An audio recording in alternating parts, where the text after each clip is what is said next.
Welcome, City Council adjourned regular meeting, Budget and Capital Improvement Program Study Session, Tuesday, May 9, 2023. Welcome to Council Chambers. Let's see. I'm going to ask our City Manager, George Gabriel, to lead us on the pledge today. Please rise. Rise. Put your right hand over your heart. Ready? Begin. I pledge allegiance to the flag of the United States of America, and to the republic for which it stands, one nation, under God, indivisible, with liberty and justice for all. Well done, George. You get a city pin for that one. George, who was your kindergarten teacher?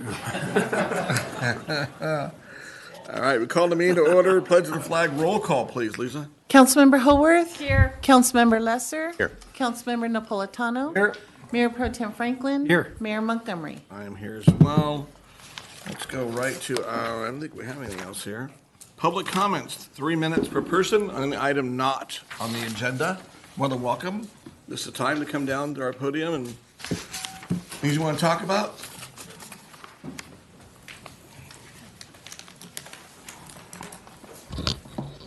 What up, Council? My name is Chad Kroger. Hey, Chad. Council, I live to be balanced and at peace. And no two things do that more for me than golfing with the boys and shooting firearms. I love both, but one of them makes my girlfriend uncomfortable. And after talking to her, it's become clear that guns are a huge issue in this country. Some people think that guns themselves are the problem. Other people think it's mental health. All I know is we gotta frickin' do something. In Australia, where I did a semester and served D-Baw, they did a gun buyback where if you gave your gun to the government, you get money.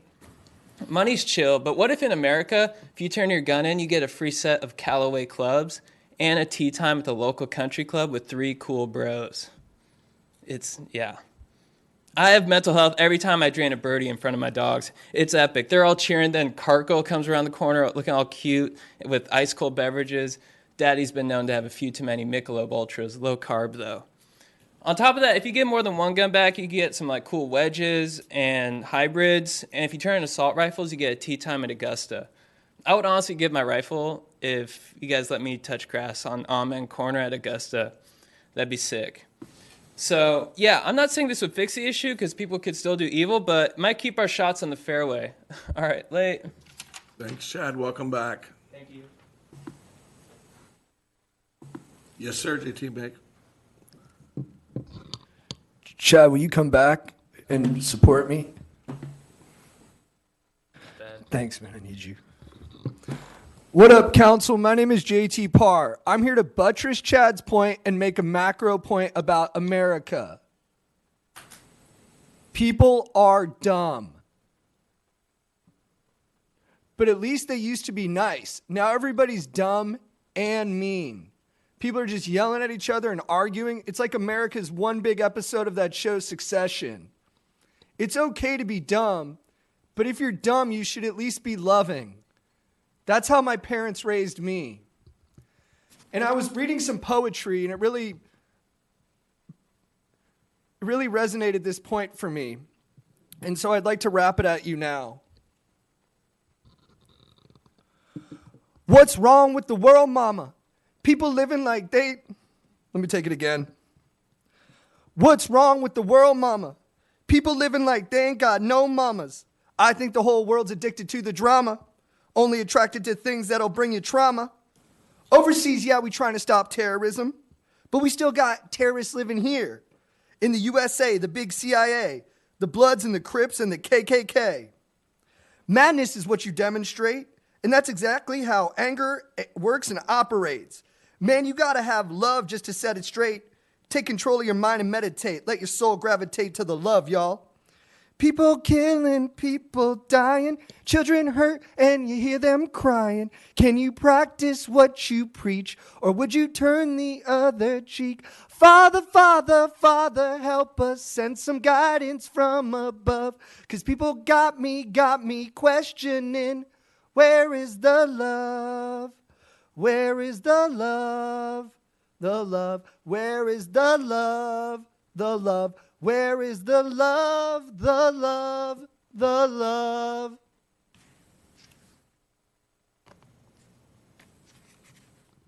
Thank you.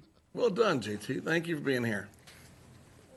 We also have public comment. Heard you would be pleased. Anybody on Zoom? All right, we'll close public comment then. You go to item E, general business, fiscal year 23-24 proposed operating budget, led by our own finance director, Steve Cerulean. The floor is yours.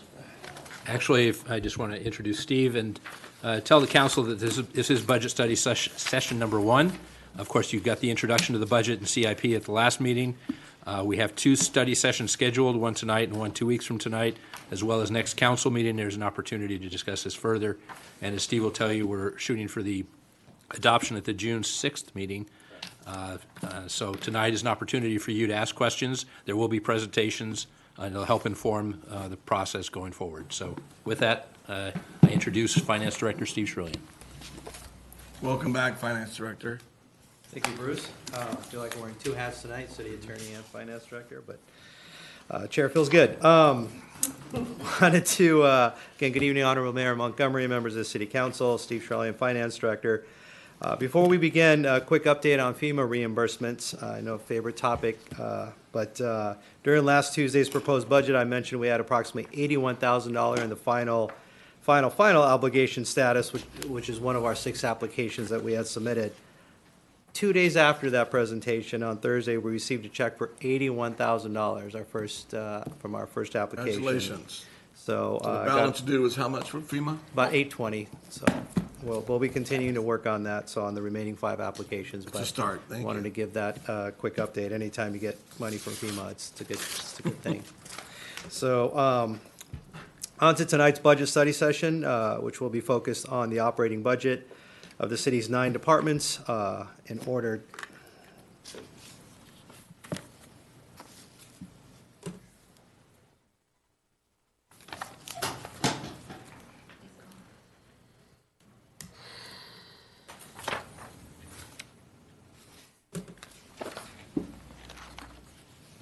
Thanks, George.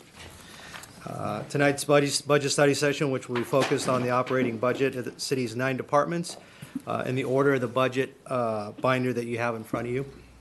The departments will go over highlights of the department expenditure by program, go over some of their performance measure metrics, key objectives for their departments for fiscal year 23 and 24, investment in the service delivery, maintenance, and infrastructure, including in the proposed budget. There will be plenty of opportunities to ask questions at the end of each department presentation, as well as the conclusion of the presentations by all departments.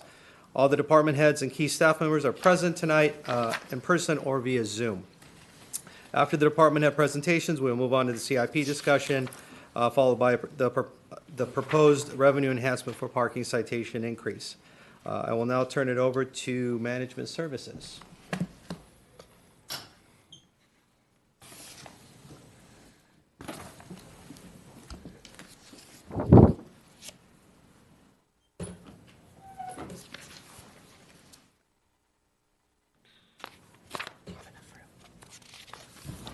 Good evening, Mayor Montgomery and members of the City Council. My name is George Gabriel, Assistant to the City Manager, and I'll be presenting the Management Services Department budget tonight. For your reference within the budget binder, the Management Services Department budget can be found on pages 89 through 120.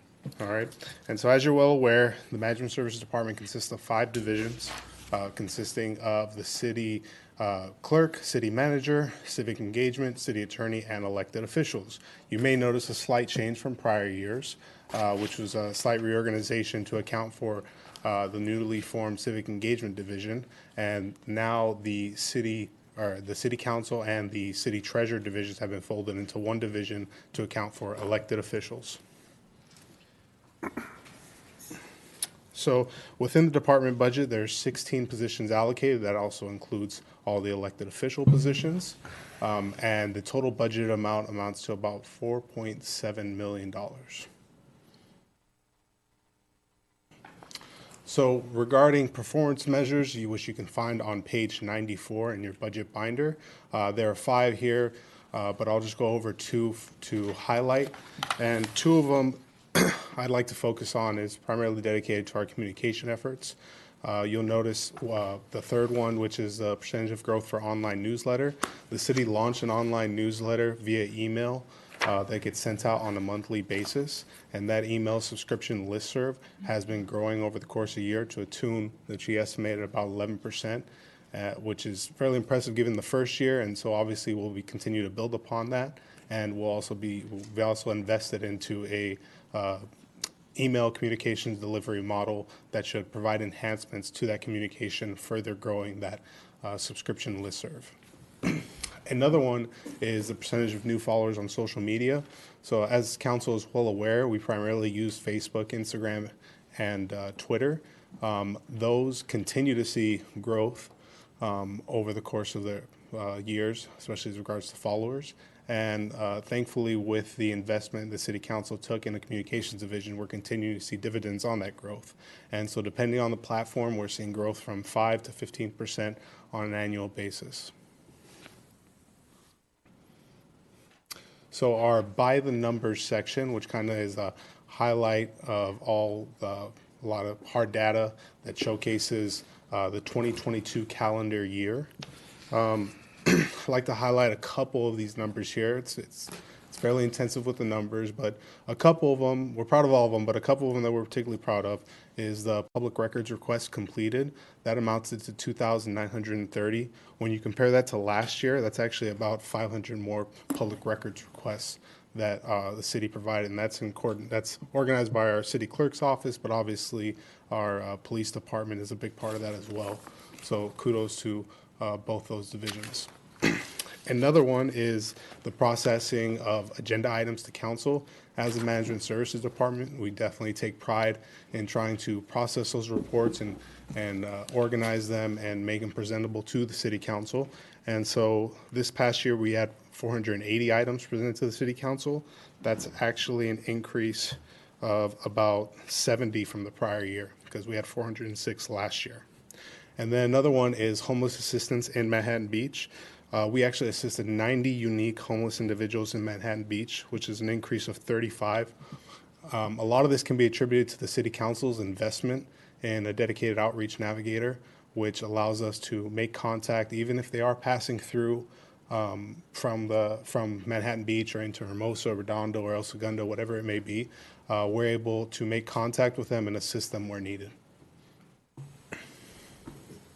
So some key objectives for 2023-2024 for the Management Services Department is especially your role as City Council members providing the policy direction with regard to community priorities as needed, and those obviously come up as the year goes on. For example, coyote management may not have been one that we identified last year, but it came up as a community priority over the course of the year.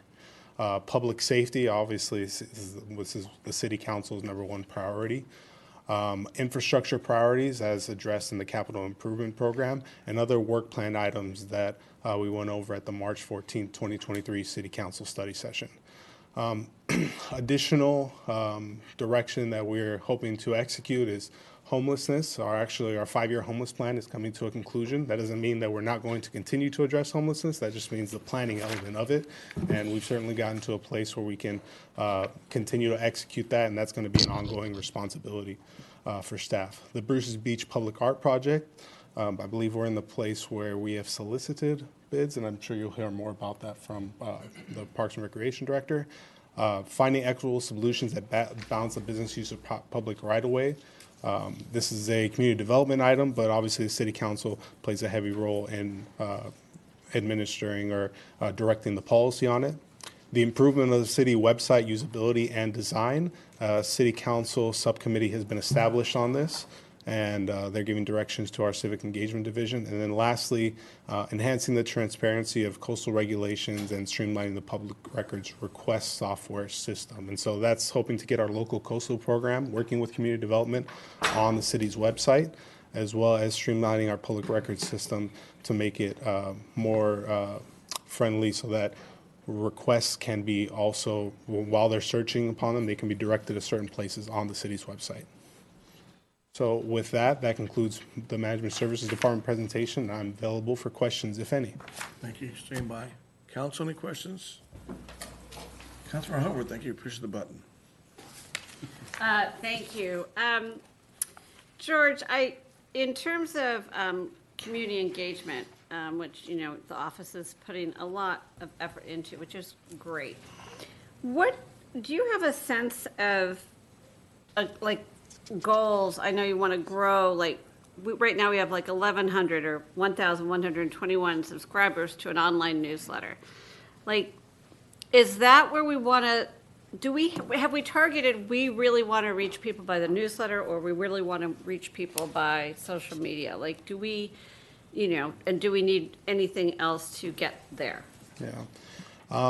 I think our strategy, and we don't have an official strategy. I know that our prior civic and communications manager actually was hoping to create a sense of strategy behind it. But I think our strategy thus far is reaching people on the platform that they are on. Yeah, And so to the extent possible, we just try to go on every single platform for the sake of getting people, meeting people where they're already at, instead of telling people where we're at. That's Great. been our approach thus far. Thank you. Anything else? No, sir. Mayor Pro Tem Joe Franklin. Yes, thank you, George. Thank you, Mayor. So the last item, enhanced transparency of coastal regulations and streamlined public. Well, so let's just take that first part, because as we now know, short-term rentals are allowed in the coastal zone. I went to the website as if I were, okay, I've got a place and, you know, what do I do? It just didn't seem that clear, you know, as to what, you know, like step one, step two. There was a lot of information about the past, but perhaps if there was something that could, you know, illustrate, and illuminate what a resident needs to do in order to comply and things like that. So.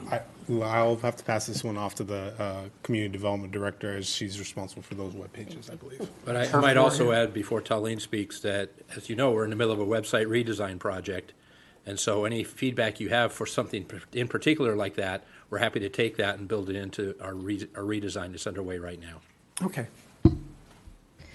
So to get to the short-term rentals question, that has its own web page on our website, specifically because it's actually not incorporated in our local coastal regulations yet, which is one of the reasons the courts required that we allow them in the coastal zone. But the project on the screen, in terms of enhancing transparency of coastal regulations, that relates to this project that we've commenced, which essentially takes our local coastal plan regulations, which serves as our zoning code, and builds it into the Muni code, which is available on our website, so that people can just as easily access our local coastal program regulations as they can our municipal code and Title 10, which is the planning and zoning code in the municipal code. So they would just be able to click an extra button and get to the local coastal regulations, whereas right now it's just piecemealed all over our web pages. Great, good. All right, thank you. Anything else? Nope, that's it. Anyone else? George, I have two for you. Could you go back to your slide 7, number 7?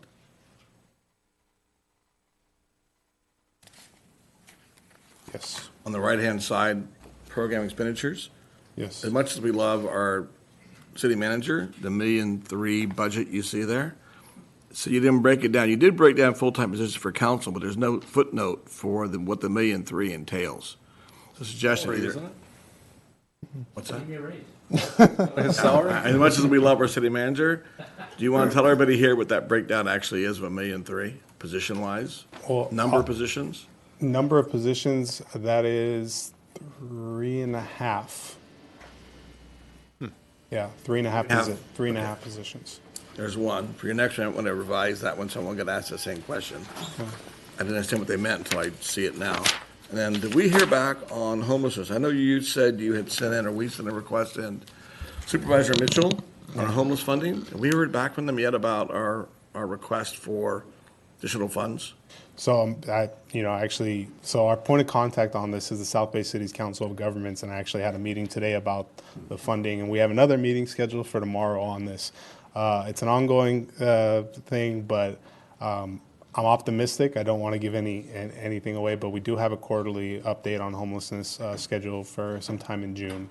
So when that comes before council, I think I'll be able to give you a more firm answer as to what grant funding can be provided. So South Bay Cog money comes from supervisor and she allocates to South Bay Cog? So the way the homeless Measure H funding goes is that previously the county distributed directly to the cities. Way it should have been. Not all the funds, but a certain allotment of them. Now what has been occurring within the last 2 years is, I think for process purposes, the county has been distributing those funds to the Council of Governments all throughout LA County, and the Council of Governments then distribute those funds to certain cities and projects that have been specialized. So, for example, the current project that we have is for one beach city's homeless navigator, who services Manhattan Beach, Hermosa, El Segundo, and Redondo. And that's that grant amount is about $216,000. Have we expended all the funds Supervisor Hahn gave us? Have we burned through all that already? The first grant we did, I think 95% on the first grant. The second grant, we're probably about 30 to 40% through. Okay. Something about. So those who watching at home, there's one more layer between the county funding and us that wasn't there previously. Good to know. All right, thank you, George. Appreciate that. I'm sorry. Mr. Franklin has a question at the end here. Yes, yes. So just one other question. So on on slide number 9, on the upper right-hand corner, homeless assistance in MB. Yeah. Are we? What SPA are we in? Service program area is it 8? Service planning area 8. 8. Okay. Yes. How do I remember seeing a COG presentation about homelessness, and I thought it looked like we contributed a lot of the success. Do you have a sense for in SPA 8? Like these are pretty successful numbers here. I mean, how does that compare? How does what we do and the results that we get compare to the rest of the SPA 8? In your opinion, I know you don't have the information here. Yeah. So in terms of comparing the data, it's a little tricky. And the reason why I say it's a little tricky is because you have different service providers that are throughout the SPA. You do have harbor interface services, which we utilize, but another common one is People Assisting the Homeless, PATH, as well as another organization that has primarily been concentrated in Orange County called CityNet. And so all these programs, while they're meant to report to the county system with LASA, I wouldn't say it's done very successfully. So it's a little tricky to judge success. With regard to how we compare, I will say that in terms of our interim housing placements, especially with share housing, we're known as one city that that definitely heaps a lot of success from those share housing placements compared to other cities. Regarding clients assisted and so on and so forth, I'd say many cities aren't able to have the luxury to make or attempt to make contact with homeless individuals on a quick enough basis. And so we're fortunate because we have our dedicated outreach navigator and obviously the men and women in the Manhattan Beach Police Department that provide it, we're able to make assessment and outreach requests in a fairly quick manner, and we're able to meet them most times. Obviously there are individuals that we can't come across to, but in terms of anecdotal comparisons, that's what I hear. Okay. In terms of hard numbers, I can try to get more information on that. Just to give it some context, Yeah. because if you just look at the numbers, you go, okay, that. But I think they stand out, and I think it's because of the well-honed, Yeah. program that we have, Yeah. and then wondering why the county doesn't just replicate that. And Redondo also has a successful program, but they have the pallet shelter. They also have single residential units as well that they contract for, and then they also have a home key program that's sponsored by the county with an additional 20 units, and then there's discussions to explore an additional 20 units in that pallet shelter as well. So they're seeing success as well. all right, great, thank you. You good? Yep. George is too humble, along with our police and city manager and the team that you have here. Anyone looks at the slide that you have up right now, look at the homeless count. From 2018, 41 and half 21, and half, or 15, then 9. There's your success story, right? It's right in your face. It's right in front of you. So what are we doing? The model should be, we should copy this, like you said, countywide. Look at what we're doing. Look at what's working. Copy it across the county. But not the county even knows we're here. So we'll see what happens. Thank you, George. Appreciate it. Welcome. Next up, Director Schroon.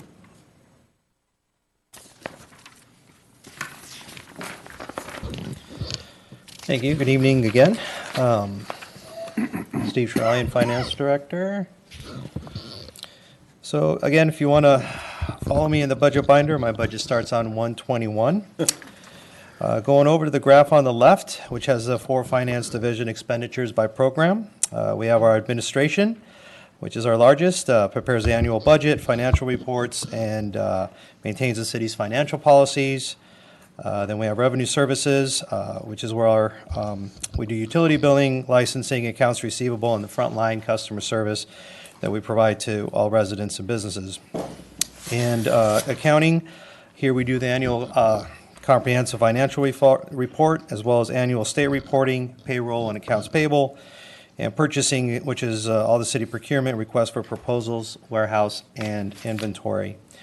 On the chart over to the right, you will see the finance budget is approximately $4.5 million, and we have a full-time employees of 18.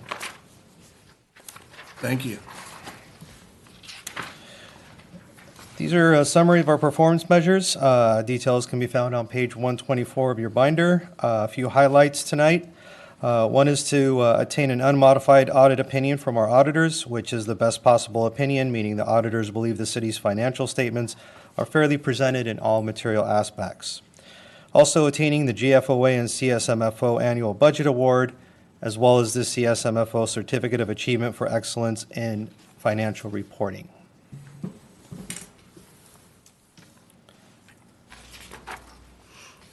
Get into the finance activity by the numbers. These are for calendar year 2022. We generate approximately 80,000 utility bills annually. We have 7,000 active business licenses on file. We average about 4,500 calls in finance per month. Over 12,000 cashiering transactions per year. Over 8,000 invoices paid annually. We issue 3,500 parking permits and issue 4,600 accounts payable checks out. Also, 12,000 calls annually are received by our receptionists. So there's a lot of activity, a lot comes out of our front-facing revenue services division that provides these services. Our key objectives for fiscal year 23-24, again, to enhance the fiscal sustainability and explore potential revenue enhancements. We will be coming with an item to the May 16th City Council meeting with a potential revenue enhancement, starting off with the stormwater assessment fee increase discussion as well as process. Implement the Act for Builder tool to assist us in reporting, similar to what we did with the Budget Builder this year. We will next year we will be looking to implement the annual comprehensive financial report builder in the same manner to allow us to maintain our system and continuity. Our third item's maintain citywide ERP in our financial system. We are in our third full year of the ERP implementation after financials, payroll, and utility billing the last 3 full years. We'll be looking to implement this year the business licensing module along with the CSS, which is all important front-facing for customer. It's called Citizen Self-Serve. Allows the customers to get in, create an account, get into the portal, and be able to make multiple payments and go from there, as well as the transparency portal. And then commence a comprehensive user fee and cost allocation plan. We do this every 4 to 5 years for best practice. The city conducts a comprehensive user fee along with updating our cost allocation plan. This ensures that we are collecting the appropriate fees for services that we provide and properly recovering direct and indirect costs as well as overhead. And lastly, we will continue seeking FEMA reimbursement. We still have another 5 applications outstanding, over $800,000, and we will continue to do that and champion that effort. So service deliveries, a quick note, throughout the department presentations tonight, you will have an opportunity to hear service delivery investments That includes upgrades or reclassifications identified by the departments themselves. These are placeholders for these requesting departments, as HR will conduct a classification survey to determine if the request will move forward. With that said, the Finance Department service delivery investments proposed for fiscal year 23-24 will request to update 2 classifications to better reflect their current duties, as these positions have evolved over time to be more technical and financial. We are asking for $18,000 total investment for these position upgrades within the Revenue Services Division. The 2 classifications we are asking for an upgrade include the 3 account service reps and 2 revenue specialists. These positions are a focal point of our finance delivery of customer service and outward-facing employees who handle all finance-related inquiries from residents and businesses. These requested upgrades will allow for greater employee retention in finance, internal growth, and career laddering for finance. Happy to answer any questions that you may have. Fantastic. Councilmember Lesser. Just a quick one, Sure. Steve, and that is several colleagues and I, over the years during our past service, really wanted to update our software as a city to make it more proactive and engaging for residents with it relate to self-help. So can you just briefly describe what the citywide Mooney's ERP financial system and its modules will allow residents and businesses to do with these new modules? Absolutely. Again, going back now about 4 years, we started our process for ERP, Enterprise Resource Planning, to create one cohesive system within the city. We started with InterGov was the very first piece. We went with Tyler Technologies. They're kind of best in breed. We did a full study with different vendors to come up with this solution. We started with InterGov in our community development department, and that was a game changer for us because that allowed plans to be able to come in through the website and listen the customer, give the customers ability to pull permits and do all the different activities within community development. So we followed that up with financials. So we updated our chart of accounts and fully updated our financial systems, which has not been updated since the mid-90s. So it's been about 24 years since we last updated it. And that provided us the opportunity to integrate within our internal systems and modules, for example, our payroll system, HCM, which is human capital management, and wrapping it up with our out-facing utility billing and business licensing, which with business licensing we'll do this year, that allow the customer to go online, make payments, look at their information, and be able to kind of navigate through the system that way. So we're almost at the 4-year mark. It's been a game changer, as we hear from residents. I'll follow up with you separately. I think we can tell a better story to residents and contractors about what tools are available online to them and what's coming. Thank you. Sure. Please contact Councilmember Lesser with those questions. Sorry. Anyone else have questions? Sorry, Chair Franklin. Yes, thank you. Thank you, Director. Good evening. Sharillian. So on page 17, one of the key points down at the bottom, commence with comprehensive user fee and cost allocation plan update. I've had it explained to me that basically we're trying to assess what our costs are to deliver services, and then there's some formula to prorate that to fees that we charge. Correct. So what we'll have is an outside company come in. It takes about 9 months for the process from beginning to end. There's multiple meetings with departments, interviews with key personnel in departments. These are to recover costs for services that we provide. So, for example, if you issue a permit or a fee, how long does that take to do? And what's the fully burdened rate of the personnel that's involved in doing that? Is it, how long does it take? And then you take all the different personnel that it takes to do that and develop a fee. You're only allowed to recover fees that are appropriate, and anything for the service, anything above would be deemed a tax. Okay. So I don't quite know how to formulate this question, but let's get one other confirmation of a fact here is on page 40, or page 50 of the budget. Which notebook, the green one? We're going through, it's essentially going through all the source of funds.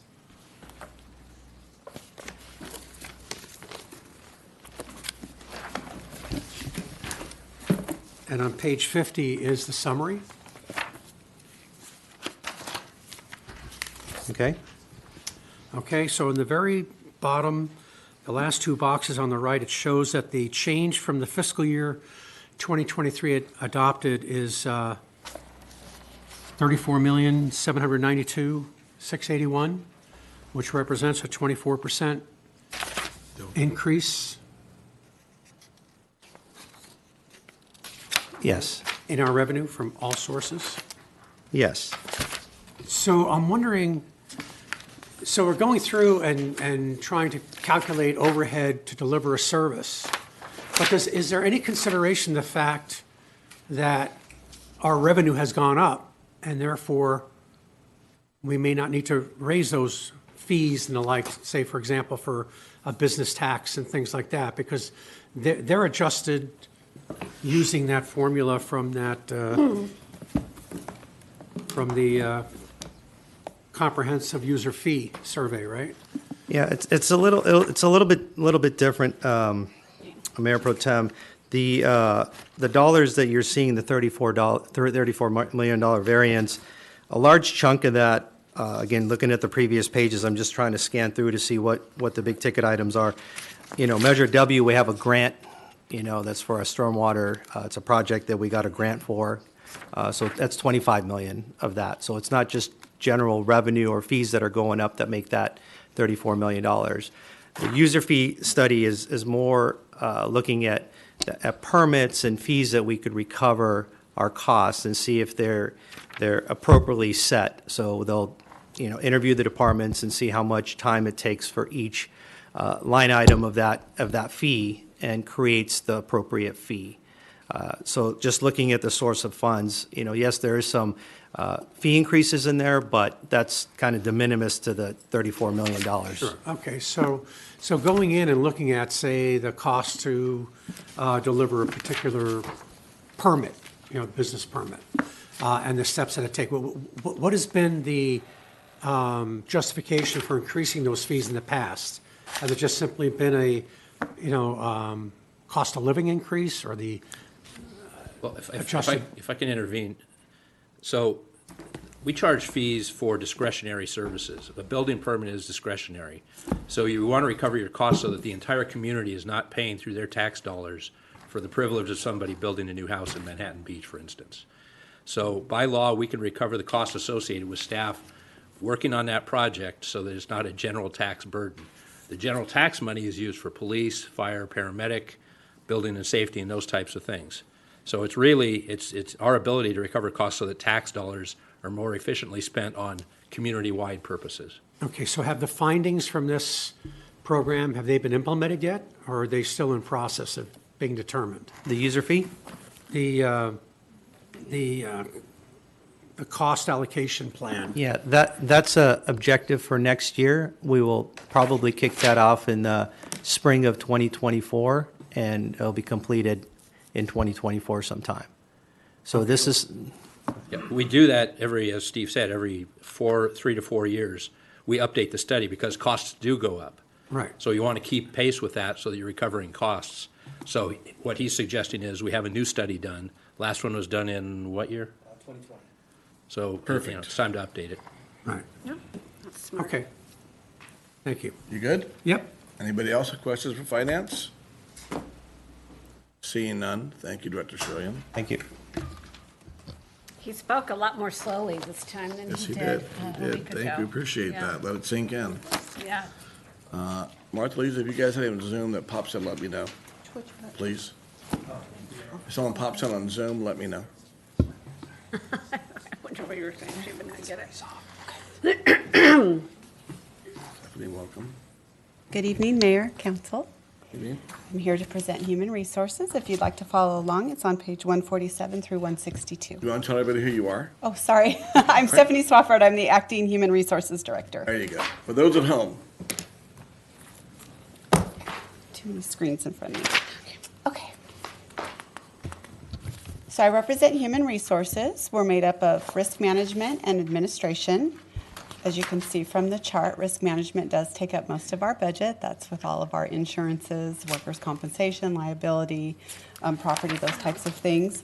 The administration portion of Human Resources handles things like recruitment, employee and labor relations. We do benefits and leave administration, all the different things that you do with employees, onboarding and things as such. Moving to the next slide. In our performance measure, something that I'd like to highlight. In our recruitments, we have an estimated time for this year of 30 days to fill. We are on track to meet that. What that basically measures is the time from the recruitment is posted, meaning people can start applying, to the time that we establish an eligibility list that we send to the departments that they can then conduct their interviews. We're also on target for 30% of our claims recovered for city property damage. Sorry. Okay, moving on to the next one, taking a look at our charts. If you look at the, over here on the right-hand side, looking at it, we have 286 total number of employees. The bulk of our employees are early in their careers with the city. We have 26.2 employees that have only been here for a short amount of time, 1 to 4 years, and another 23% that have been here for 5 to 9 years. So that's about half of our employees within the city have only been here for about 1 to 9 years. So it is a little bit newer of a staff. Looking at some other stuff that we've done throughout the year, we processed 3,086 employment applications. We hired 127 new employees. We separated 112, hence all of the recruitments and the applications that we have been collecting. It was 56 full-time recruitments out of that. As part of our engagement, we had 7 employee engagement events, and we offered 29 employee wellness classes. Can you define employee engagement? I'm sorry, what was Can you that? define employment engagement events? Sorry. Yeah, we do it. It's lots of different events. It could be an all-hands meeting. It could be like the Public Service Appreciation Week, different events like that. We also have like our MB Fit, so we do the employee wellness and things. Thank you. And then our key objectives. We're looking to update and modernize the city's rules and policies and procedures. We've been doing a couple. We just recently did our sexual harassment policy in 2022, and we managed to get all of city employees through training on that. But that is a process that we're still updating all of the other policies. As such, we've also expanding our training opportunities. So we're putting together different programs that employees can attend, and we're also focusing at the supervisor level for this next year. We are implementing some new software within our NeoGov system, which is our recruitment software, and we're going to be using it to enhance our performance evaluation process and also our employee onboarding. And then we also plan to continue to perform more safety inspections at city facilities. We have no budget change request this year. We're fine with our 8 full-time employees. So moved. That's good to know. Way to go, Stephanie. Colleagues, any questions for Stephanie on HR? Yes. Mayor Pro Tem Franklin, thank you for pushing the button there. Yeah, hi. So the last item there, or the second to last, were perform safety inspection of city facilities. Is that also infrastructure, like sidewalks and streets and things like No, that? it's more for like the city facilities for employees and things like that for risk. But there is also, when we get complaints, and unfortunately Breeze is not here to be able to speak that, a risk manager would be able to speak a little bit better to this. But you know, when there are items like that, she works in conjunction with Public Works to get those fixed. You know, she'll notice anything if it comes in or she sees it or people report it. She usually, you know, moves pretty quickly to make sure those get investigated and handled. But this is more to go out and look at some of the aging, you know, city buildings and things like that where we house employees and things like that, and check those out. Okay, thank you. Stephanie, could you go to item 23, I'm sorry, slide 23 on your presentation? Far left corner, I want to make sure that I highlight something. You see that number 127, new employees hired? That is an amazing number for anyone. We've been I very think that's busy. all full-time employees. Yes, those are full-time employees, yes, That is fantastic. to match the 112. Yeah, we've been very busy with recruitment. Yes, you have been, and more to do, which is great. So props to you guys for doing that. And Bree's not here to accept it, so you get the award Yes, because you're here. thank So well done. Thank you very much. Thank you. Any additional questions? Nope. You're lucky. Thank you.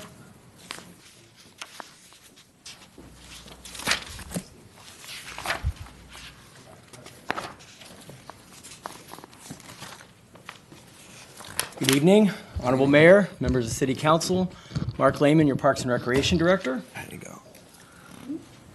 So to begin with a department overview, we have 5 program areas: administration, recreation services, cultural arts, sports and aquatics, and community programs, which is made up of volunteers, older adults, and transportation. Total budget of $12.3 million and 21 full-time positions. And I apologize, the budget binder, it starts on pages 163. All right. And then for the performance measures, that begins on page 168.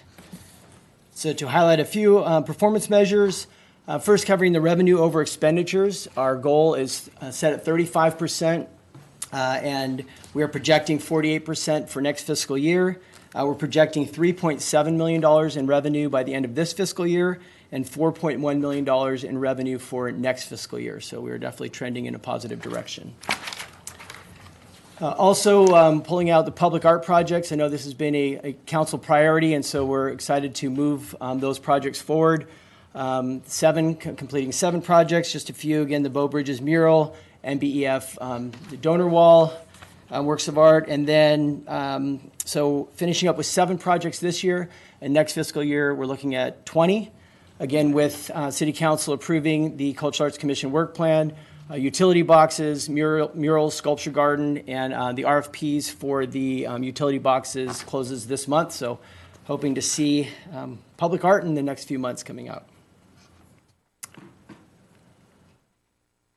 So moving on to some department analytics. So we continue to see strong enrollment. We have over 20,000 class registrations, over 40,000 reservations. You can see the spike at Live Oak and Heights Tennis and Pickleball.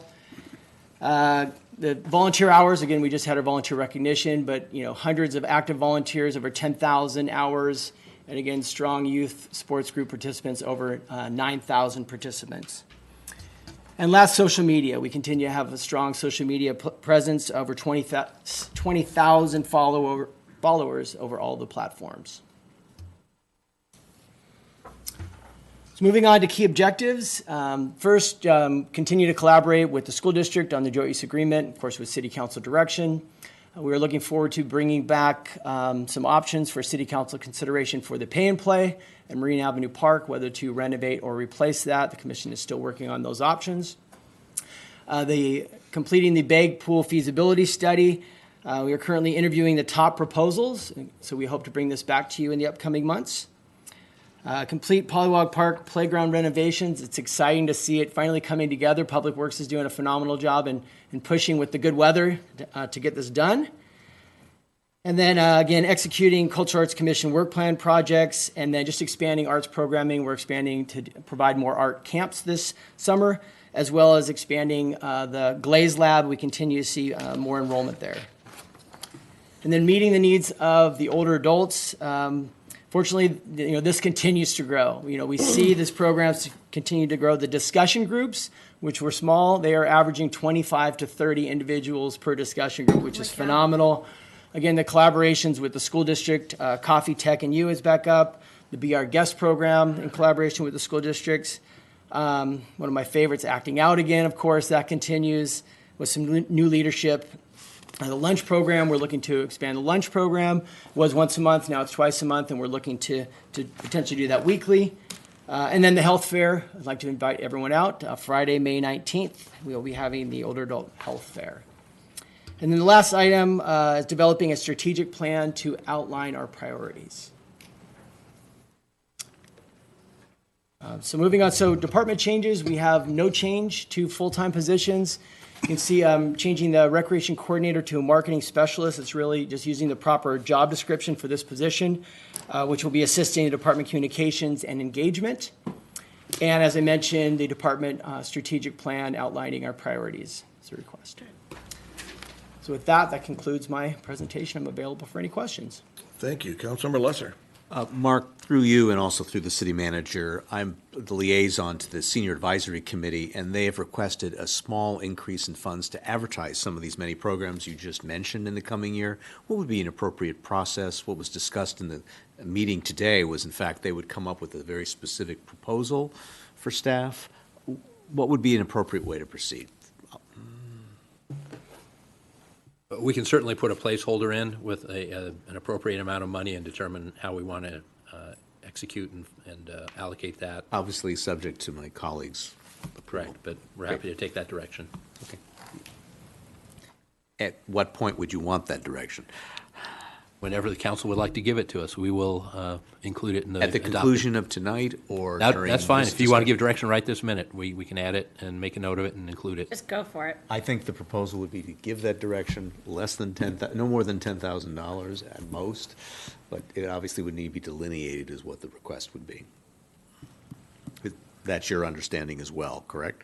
It is. Okay. Anyone have an objection, $10,000 cap, placeholder for now? I mean, as long as it works in the larger scheme of. We'll put a placeholder for now, 10,000 cap. That's all I'm asking. Sure. Thank you. No objection. Thank you. What's that? Mayor Tim Franklin. And actually, my comment is about and question about the the older adult program. Love to hear that it's growing. Love to hear that proposal to let more people know about it. It's in the news that isolation of seniors is as detrimental to one's health as excuse me, as anything else. It's one of the top contributors to someone not enjoying good, full health, in their older years. So anything that can bring them together. So I saw that the allocation was 4%, for the older adults on page 28, 4%. Is there anything, now I know like the discussion group, it doesn't take much money, that kind of thing. Is there anything that you've had proposed that might need some more money? So I know we've talked to Councilmember Lesser as well as SAC, as well as the older adult team. And I think timing-wise, we are going to be doing outreach for our Dial-A-Ride program. And so that will include a survey. And so we'd like to provide an overview for all older adult programs and outreach. And I think with the metrics that we gain from that, how are we reaching them through our marketing efforts? What type of programming would they like to see? We'd like to bring that data back and say, okay, here's, maybe we would be requesting an allocation at that point in time. Of course, we'll be looking at partnerships as well. We have wonderful partnerships with beach cities, and they can provide a lot of that programming for us. Mm-hmm. So at this point, I think we are okay with what we are requesting through the budget process. But of course, with that survey data, if we learn some new information or gather some new information, we would bring that back to council. Okay, great. Thank you. You good? Mm-hmm. Councilor Haworth. And I would imagine that some of the other expenditure program or areas of expenditure like recreation, sports and aquatics, also older adults are part of that. They get some of those services as well, correct? I mean, and I would add that, I love that you brought that up, Mayor Pro Tem Franklin, about isolation, but it's not just older adults. It's isolation across the board, and it's like one of the things that they found during the pandemic with students being home, everybody. Yeah. And we used to joke about parks make life better, the California Department of Parks, whatever moniker, but it is it's part of why it's important that we spend money to get people to connect with people and get them to connect to our city, to each other. So love that you are always looking for new ways to engage. Councilman Lesser. Just a quick follow-up. One, I think you told me that this survey is not going to cost any money. You're not looking to go outside to an outside firm to do it, so that it's all, that's a good thing. Correct. And then second, staff is continuing to look for additional space for some programs that are oversubscribed. So as much as there's a desire to do outreach for some programs, they also have a problem with some of these classes being so crowded. So there's an effort to perhaps even look at other city facilities, perhaps the school district, and perhaps even Beach City's health district. And that'll be an ongoing investigation. Is that right? Correct. We were just brainstorming today, yes. Great. Thank you. I might also add that, as you mentioned, the older adults, 4.4% of the budget, but transportation is 6.2%. Much of that is dial-a-ride, Right. which provides transportation for older adults. Great. Thanks. One last final. Do you need a placeholder, Director Lehman, for the meal program? Do we have a placeholder set for that, or is that included in your normal operating budget? It's included in our normal operating budget currently. Speaking to our supervisor's deputy yesterday, she confirmed that the old process of applying for funding is no longer in existence. Somewhat like money from the county, the COG, to get to us for homeless. They've also invented another COG in the middle. They want us to apply for that funding online to their portal for senior lunch program. They'll do it to some dollar amount yet uncommitted. Could be $1, but still, you'd go to the portal to apply for a program, including lunches through the county system. So you're aware. I'll send you the link if you don't have it, but at least we know something exists now for it. That's good to know. Huh. Anyone else have questions? Discretionary funds. Yes, discretionary funds, and this man would know. Seeing none, thank you, sir. No one's online there, Martha? No questions? No one's on Zoom? All right, thank you. Thank you.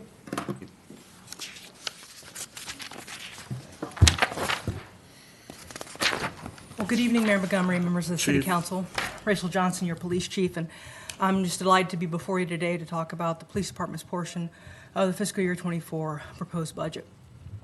The police department's portion of the budget begins on page 203, and we have a $36.5 million budget that's spread across 4 program areas. About 65% of that is direct personnel costs, the people, boots on the ground, performing the work, is about 65% of our proposed budget. But it's spread across 4 programs. First is administration, which includes our records and technical support divisions, dispatch, investigations, crime prevention, and the school resource officer program. Patrol, which includes our jail operations, traffic safety, which includes parking enforcement, and animal control. And finally, our smallest program is asset forfeiture and our grants.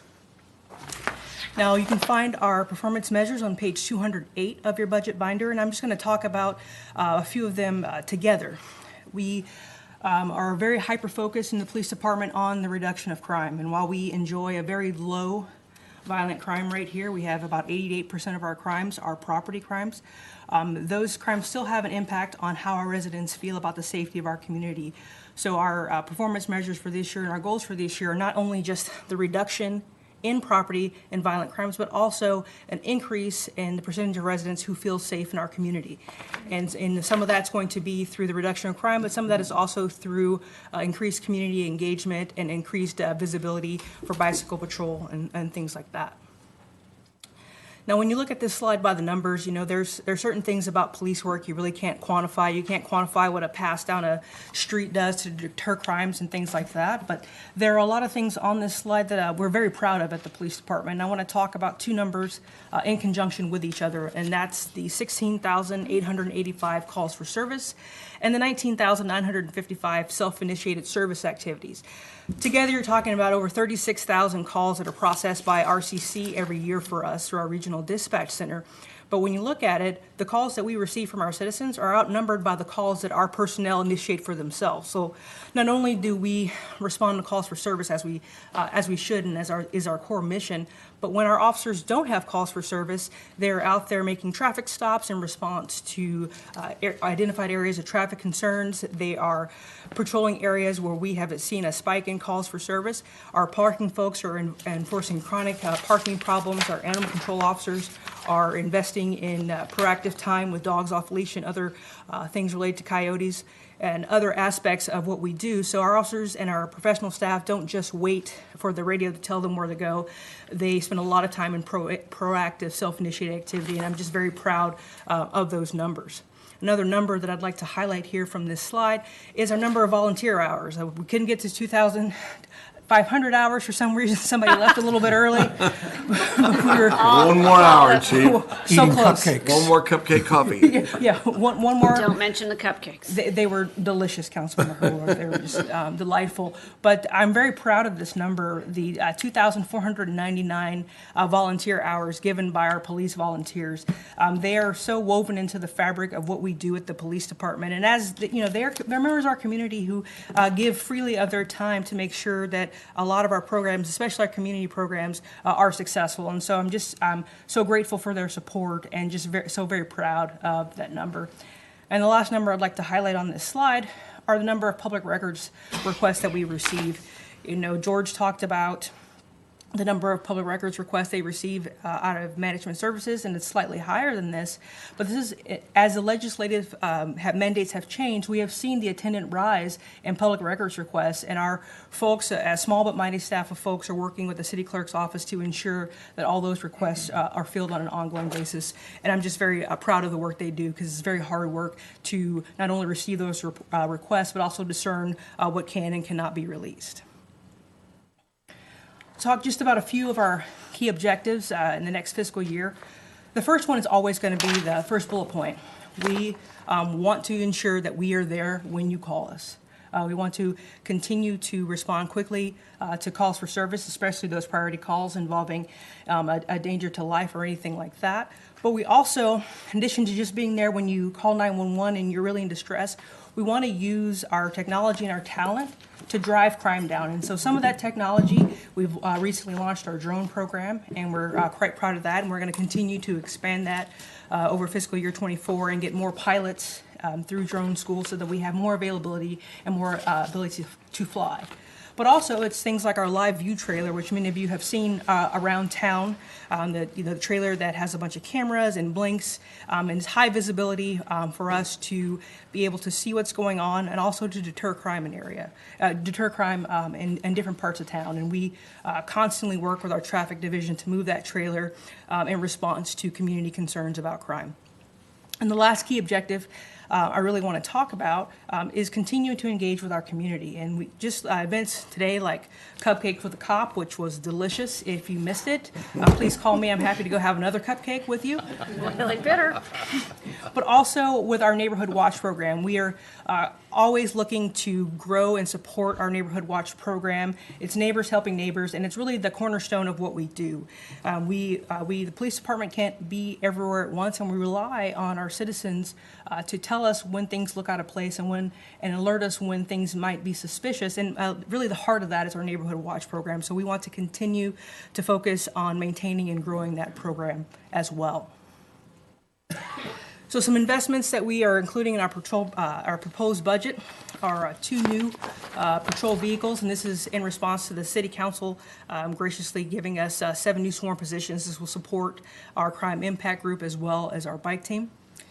Also included is a phase 1 of our ballistic shield replacement, and these are the shields that you hold on your arm and would be used for searching buildings or very close quarter searching, where these are rifle rated and they're just a little bit lighter than what we currently have. So for prolonged events, you less officer fatigue and things like that with the ballistic shield. So this is proposed to be phase 1 of that replacement.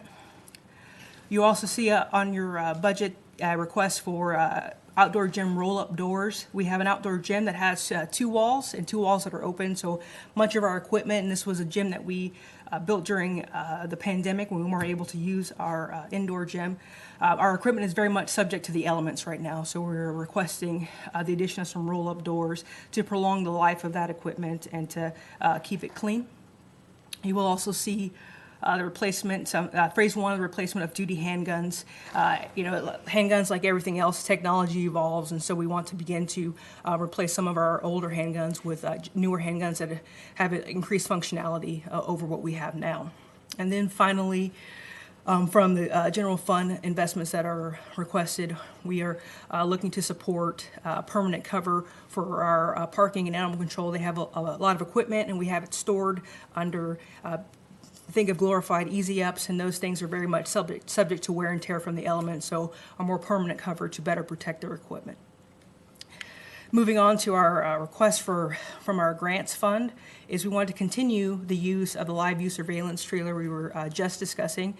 Those are only leased, they are not purchased, and so we want to continue with another lease at a cost of $27,000. And as we also want to buy 4 new e-bikes with the patrol package. And as you might imagine, in a city like this that is not flat, e-bikes are very popular with our police officers, and because you can get up a hill with just a little less effort, and not only does it make it more enjoyable for our officers, they're willing to go further in the city and patrol other areas that they might not have otherwise patrolled just due to the fatigue level, because we all know if you go all the way out there, you got to get back. And so certainly these e-bikes have really been very popular with our folks, and we'd like to purchase more for our bike team and ensure that we have the appropriate sizes for the appropriate personnel so we can prevent injuries with regard to having people on bikes that are either too big or too small. And then finally, from the insurance fund, we're requesting $18,000 for quarterly wellness training. And what that has been, we send both our sworn and our professional staff to wellness retreats to help them learn to recognize and manage stress. This career that I'm blessed to have is very, very rewarding, but it is not without its stresses from the things that you see and experience, but also to shift work. And so these wellness retreats that we started, I think, 2 years ago, have really been a benefit to our employees in terms of them growing together as employees, but also help them recognizing their need to manage their stress in a meaningful fashion. So we'd like to continue that as well. I'd like to note here, before I continue, that we don't have any change to our full-time positions in our fiscal year 24 request. And that concludes my presentation, and I'm happy to answer any questions. Well done, Chief. Take a breath for a second. Let's see. Councilmember Howarth, you're up first. Thank you, Mr. Mayor. About the cupcakes. No, I hear they were delicious. No, when you mentioned drones, you're not proposing that we invest in any more drones. That's not in your budget. No, ma'am. We just recently purchased drones, and so now that we have pilots and drones, we have now launched our program. And I'm just curious. So when you say you have pilots, so are you taking officers and training them how to use it, or are these civilians who are drone pilots? These are our officers. These are our Okay. personnel that we have sent to drone schools so they can get their Part 105 certificate and be FAA certified drone pilots. FAA certified drone pilot. That's fabulous. So I want to encourage us to, love your objectives. Love what you were talking about, where you said, we want property crime to be down. It is down, but we want people to feel safe. That's key. I really appreciate that, right? Because that's what it's about. It's about quality of life and all of us feeling safe. The last 2 bullets in this one, it's slide 38. Where you say promote traffic safety through enforcement, education, and promptly identify and address parking concerns. Is there any interest or thought on spelling out e-bike, promote e-bike safety through enforcement and education, or identify and address concerns with e-bikes? Traffic is vague, so we can include it in there. But I don't want to lose sight of that ball. Certainly, and it's a great question. And I was going to make a joke about are e-bikes a problem, but I appreciate very you well. in all ways. Yes. It's a very important question, and over the last month, our traffic bureau has been in every weekend, specifically focusing on e-bike enforcement and e-bike safety. And enforcement, is about education and about keeping people safe. And so we've been in on every weekend conducting e-bike enforcement. Our school resource officers have been working with Mayor Pro Tem Franklin all school year on presentations. And so not only just formal presentations with Mayor Pro Tem Franklin, but also informal presentations, informal counselings with the students. And we already already have scheduled throughout the month of May, traffic will also be here every weekend conducting e-bike safety, conducting e-bike enforcement, with an eye towards safety. And as we move toward the summer, we are also working with Parks and Rec to get in with some of their programming to ensure that every opportunity that we have to speak to the juvenile demographic that are riding e-bikes in the city, that we're taking all of those opportunities to provide education as well as enforcement. It's a high priority for us. Okay, and I would say that summertime, Tuesday, farmer's market, there will be a lot of kids on e-bikes. I will say that what I've been noticing, kids are wearing their helmets. That's great, because there's 3 kids on a bike and they're going through a stop sign, but they're wearing their helmet. So that piece is working. The helmet. Watermelons. Yeah. So, but there's other behaviors and other unsafe behaviors that. If I can add also, of course, last week at the council meeting, you asked for this to come back as a future agenda item. I did. The second vote, the third vote will be at next Tuesday's council meeting. You can give us further direction at that point. Okay. Thank you. Using every opportunity. Save me a question there. Councilmember Lesser. The second bullet point, Chief, is develop proactive crime-fighting strategies to reduce crime and improve the quality of life in Manhattan Beach. My wife is an area district coordinator, as you know. I'm the council liaison to Neighborhood Watch. I am hearing concerns. Can you give a little bit of a flavor of what these initiatives might entail and how we can help convey the messaging that the police wants to convey? Certainly, and so one of the things that we've already implemented is I've worked with the consultant that we have to produce an internal document. It's a monthly report that helps us see where we're spending time at the police department, where our calls for service are, with our commercial businesses, as well as where we're spending time throughout the city. And what we're doing with that information internally, our patrol watch commanders and by extension the sergeants and the officers, is if we find ourselves spending a lot of time at one business or one part of town, we're engaging with that business and finding ways that we can work together to reduce crime. Sometimes we talk to business owners or store employees who don't know that they should call us, or when they see something suspicious. And so what that report allows us to do is make those proactive contacts, so that because when we're seeing where we're spending a lot of time, to try to see what we can do to reduce our time there. We also are encouraging our officers, if they notice something, to talk to their partners about it. And a great example of that happened about 6 weeks ago. One of our officers noticed that he took crime reports for theft from motor vehicles in the same area on 2 consecutive Tuesdays. And so he hustled over to the detective division. They conducted surveillance on the following Tuesday, and they were able to arrest 3 people right away. And so what we are encouraging, what I've been encouraging as your police chief, is let's pay attention to everything. Everything matters, and let's look at where we're spending our time. Throughout my career, we always have anecdotal thoughts about, Friday's the busiest day, or this is the busiest area. We're actually, with the monthly reports that we're getting, we're actually looking at the data and finding out when our busiest times are, where our busiest areas are, so we can better focus on those to reduce crime in the city. Okay. I'll leave it at that for now. Thank you. Mayor Tim Franklin. Yes, thank you, Chief.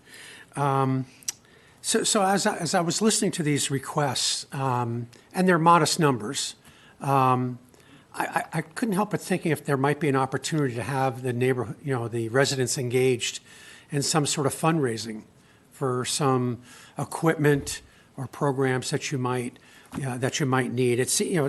I feel comfortable we have the money for the budget, but there would be that extra added piece of having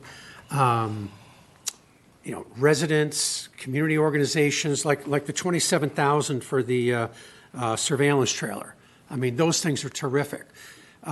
Maybe have some organization adopt that program, and so they can say, hey, we're raising money for a second one or something like that. It's not so much a financial issue as it is, getting residents and community organizations involved. And I don't have any particular proposal, but just was wondering if we might consider something like that. We could sell cupcakes. We are certainly always willing to work in partnership with the community to enhance community safety. Yes, sir. Yeah. Okay. Anything else? You good? Yep. That's it. Chief, I got one for you. The live view trailers that I saw recently over by the other side of Shellback by the pier, Those are paid for by public grants. And you said we can't purchase them yet, only lease them? Yes, sir. Are we limited number that we can lease? No, sir. So does the grant cover us if we want to extend that live unit to 2? I'm certain we can look into that, and I can get back to you. That's one thing, I'll push that idea with my colleagues going forward. I want to make sure we're not limited to just one. No, sir. We're, the only limitation is the company doesn't sell them. They just lease them. Any issues with them you've had? You like them so far? We like it so far. It's pretty easy to use, pretty straightforward. The benefit of the lease is that if something happens to it, it's defaced, someone hits it, the company just comes and gets that one and drops off another one. So there's that aspect of it is very nice. Fantastic. So the pivotal question here isn't so much the funding, because we have general fund available, whether it's grant or otherwise. But if council wants a second trailer, then we can build that into the budget. If that's the direction. Absolutely. I'll bring that up when it comes up time. I'll add that to Chase comments. Unless my colleagues have a comment with You it could now. get direction now, couldn't you? I think it's a fantastic idea. Yes, Councilor Lesser. I just was going to ask, is there data we should be looking at to determine that there's efficacy behind these trailers, that they're effective, that you're using them to track, or you have tracked with so many potential suspects, or some sort of data set that would help us feel better about getting a second one? Because generally I'm supportive of what the mayor is encouraging us to consider as a council, but I'm just wondering if there's any data that would help support that decision. Councilmember Lesser's a great question, but not at this time. We haven't had it long enough to really realize anything other than anecdotal data. When we've had it in certain parts of town in the upper pier lots, we've gotten a lot of positive feedback from the business owners in those areas with regard to the behavior that they have observed, or rather the behavior they have not observed because of the trailer. So I know that there is an effect, but beyond anecdotal, I really can't provide it at this time. So no evidence at this point, because it's early, that it's a deterrent effect, for example, or has a deterrent effect? It certainly appears that way, and just in terms of how things change when those trailers are there, how behaviors change, how people change what they're doing. So it certainly appears that way, but numbers-wise, it's not something I can provide at this time. Thank you. Thank you, Mayor. Yeah, Councilor Napolitano. If we're going by anecdote, my own anecdote is that most people don't know what they are. And it's a curiosity with the light on it, but, there's not a signage all over it saying, hey, you're on camera. This is tied to the police department. I guess to follow up on Councilmember Lesser's point, I can only assume that the vendor of these things must have some data, and that's how they're out there selling them, as being efficient and effective.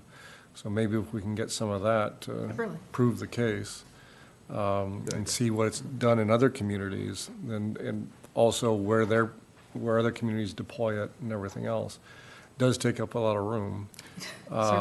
So, I think, I don't know if the footprint could be smaller and we could move it to more places, but things to look at. Certainly. I might also add that these are a month-to-month lease, so if we wanted to add one for the summer or for some duration, we can do that as well. That's where I was going. So placeholder for that. So we can put it out in the Metlocks area for the kids on the bikes. Exactly. As an example, yes, you could do that. By my house. I'll bring the item back to you, but that's great. Thank you very much. Appreciate it. Yes, sir. We'll do fire next, Chief Lane, then we'll take a break after fire, then come right back. Chief Lane. Good evening, Mayor and City Council.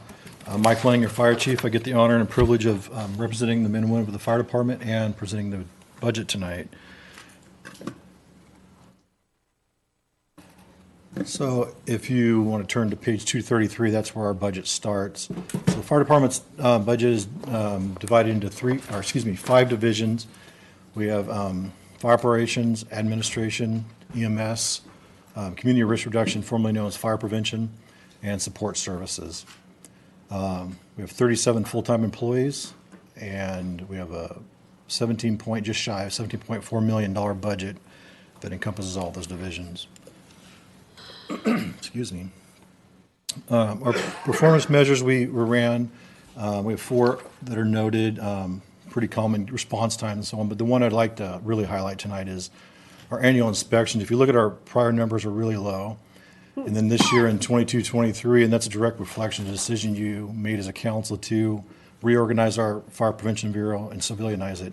And with the reorganization and bringing on a civilian fire marshal and inspectors and some apprentice inspectors, we were able to accomplish 100% of our annual mandated inspections this year.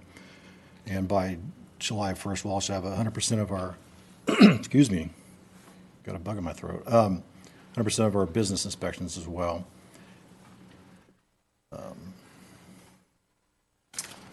Moving on to by the numbers, you can see we had our call volume. It's about 3,800 calls this year. We're back up about to normal, slightly uptick. We have our down years of COVID. We're around the 3,400 to 3,500 calls. We're back up. Average response time is 5:09. Still remains the busiest month is July. Busiest day is Friday. Busiest time is between 2 and 3 p.m. Our firefighters have conducted about 5,400 hours of training. Almost 3,200 of those hours are fighting suppression activity type training. 2,200 hours of EMS training. Our bureau has done 4,300 calls of, 343 calls of state mandated inspections, 384 construction inspections, and we do inspect our studios as well. And with our participants this year with our home escape program, we had 438 participants in our 4th grade program this year. Excuse me, our key objectives this year is to maintain a high level of operational readiness through enhanced training and development, meet or exceed or adopted response standards for first riding units of fire and EMS calls, complete all of our state mandated operational permit required inspections. We're going to assess our current delivery model to increase efficiency in our EMS transport model. With in addition to approved last year of our emergency preparedness administrator, we're currently auditing our EOC and the technology. You see a little in our next slide. You'll see a little bit about that. And also, we're going to be upgrading our local hazard mitigation plan and our emergency operation plan. The 2 investments we are going to do this year, again, with our emergency preparedness administrator, things that she's really identified was we need to upgrade or update our local hazard mitigation plan and our emergency operation plan, and it's about $30,000 request from the general fund budget. And then we're going to upgrade our emergency operation EOC. The technology is old and antiquated. Our laptops are basically plugged in. They can't be pulled away from a plug. And just the technology in there is old and antiquated. We're going to simplify it. We just actually went to a grant-funded D-LAN, which is funded through the county, and we're connecting with the county that way. And so we're asking for roughly $130,000 out of 2 different funds, but we also are actively pursuing grant funds to also offset some of these costs. And we have no full-time position request this year. With that being said, that's my presentation. I'll have any questions. Thank you, Chief. Colleagues, questions for Chief Lang? Representative Franklin, any question you have, Joe, for our Chief? Making sure I go to you first. I just want to check, or I just wanted to ask, so with no changes to full-time positions, we're fully staffed? We'll be fully staffed by July 1st. Our goal is we have people bodies in background now for a firefighter paramedic, and then we have an interview process coming up to fill that last spot. So by July 1st, we'll have our goal is to be fully staffed. Great, thank you. You good? Mm-hmm. Chief, I have one for you. Your slide that showed the average response time, 5 minutes, 09 seconds, is that due to the fact that we have a station here, a main station coming out, and then running back and forth? The increase in time? I could have sworn 2022, the response time was lower. I think it's actually 1 second higher. It was 5:10. So we're actually, the station being under construction didn't affect timing? Yeah, we've consistently monitoring those times, and we might be 10 to 15 seconds slightly off on an extreme corner of the city, but we're, and many times in previous, depending where the engines are out and about, and we're not seeing a big significant increase. And some of the technologies we're looking at, if you look, one of our goals is to get that down below 5. Yes. And we're looking at different technology with the CAD system will be a big upgrade. Will get us out the door a little quicker as well. So that clock starts, Chief, when the call arrives at the station to when the engine arrives on scene? Yes, sir. Okay. Anybody else? Go ahead. You and I have been involved in the conversation about the impact of county migration by first Hermosa Beach and then potentially Redondo Beach as well. And I just wanted to confirm, picking up on the mayor's question, in terms of any delay that you're seeing or observing going through our RCC and then getting to us, any impact that you're seeing so far? We're not seeing any impact since I've been here, but prior to me being here when Hermosa went, there was some slight impact, but I think they made some adjustments, and we're actually anticipating with Redondo and other things going on in the South Bay that we are looking at solidifying some auto aid agreements and mutual aid agreements that are in writing, because now it's a call by request and they don't refuse, but we want to get that automatically put into our dispatch CAD system. Thank you.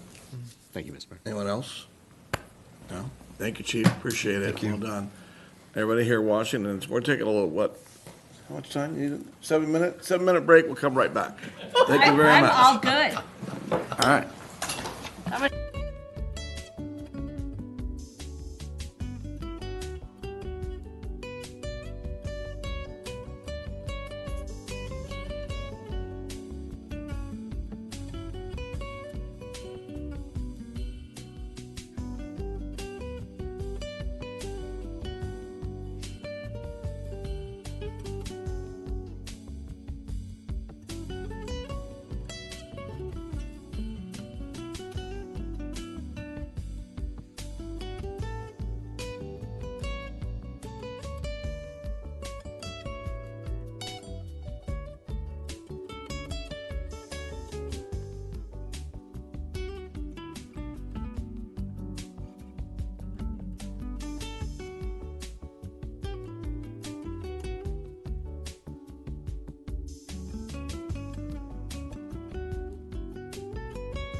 We're live, Mr. Mayor. We're live. All right, everybody, welcome back to our operating budget study session. And we're going to start next with our community development led by developer. I'm sorry, telling you're up next. I'm reading it backwards. Good evening, Honorable Mayor, council members, and members of the public. I am Taldin Mirzakhanian, your Community Development Director, here to present our budget for the next fiscal year. To follow along with our department budget, you can turn to pages 265 to 300 of your budget binder. Community development is comprised of building and safety, planning, code enforcement, traffic engineering, environmental sustainability, and administration. The pie chart on this slide demonstrates our expenditures by program. As you can see, building and safety, the division in which we review and issue all building permits, accounts for 43% of our expenditures, about $3.4 million. The planning division, responsible for all land use entitlements, compliance with zoning and coastal regulations, environmental review, and long-range policy development, accounts for 23% of our expenditures. The administration program, which manages and provides operational support to the entire department, accounts for 15%. Code enforcement accounts for 9%. Traffic engineering accounts for 7%, and environmental sustainability, 3% of our expenditures. The Community Development Department is comprised of 34 full-time positions, and our proposed total expenditures for the next fiscal year is $7.8 million.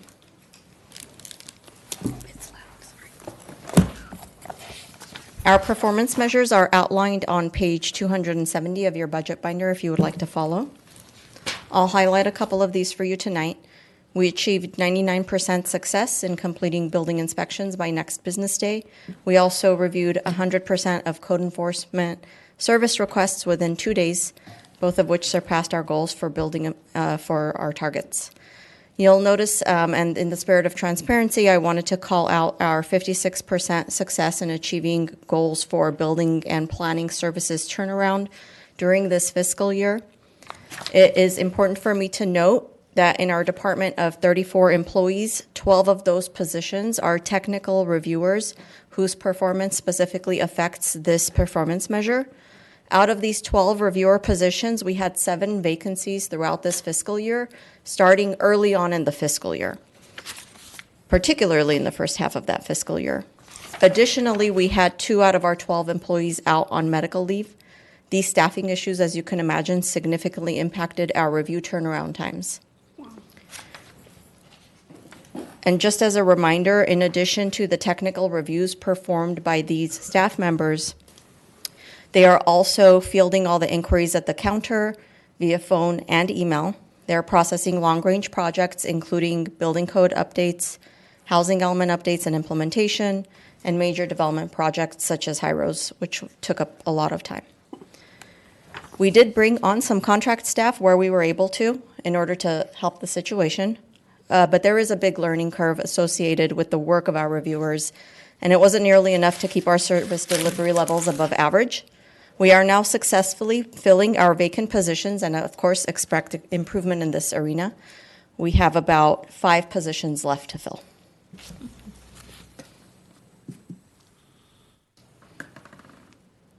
The statistics on this slide capture, well, just how busy we've been in our department and the volume of work conducted within our department. Just to highlight a few of these, we have issued over 400 major residential permits, over 140 commercial permits this fiscal year, and over 1,500 minor permits. We have conducted nearly 16,000 building inspections. We have closed about 1,200 code enforcement cases. We have processed over 200 planning entitlement applications, over 400 residential building records reports, and approximately 300 Public Records Act requests.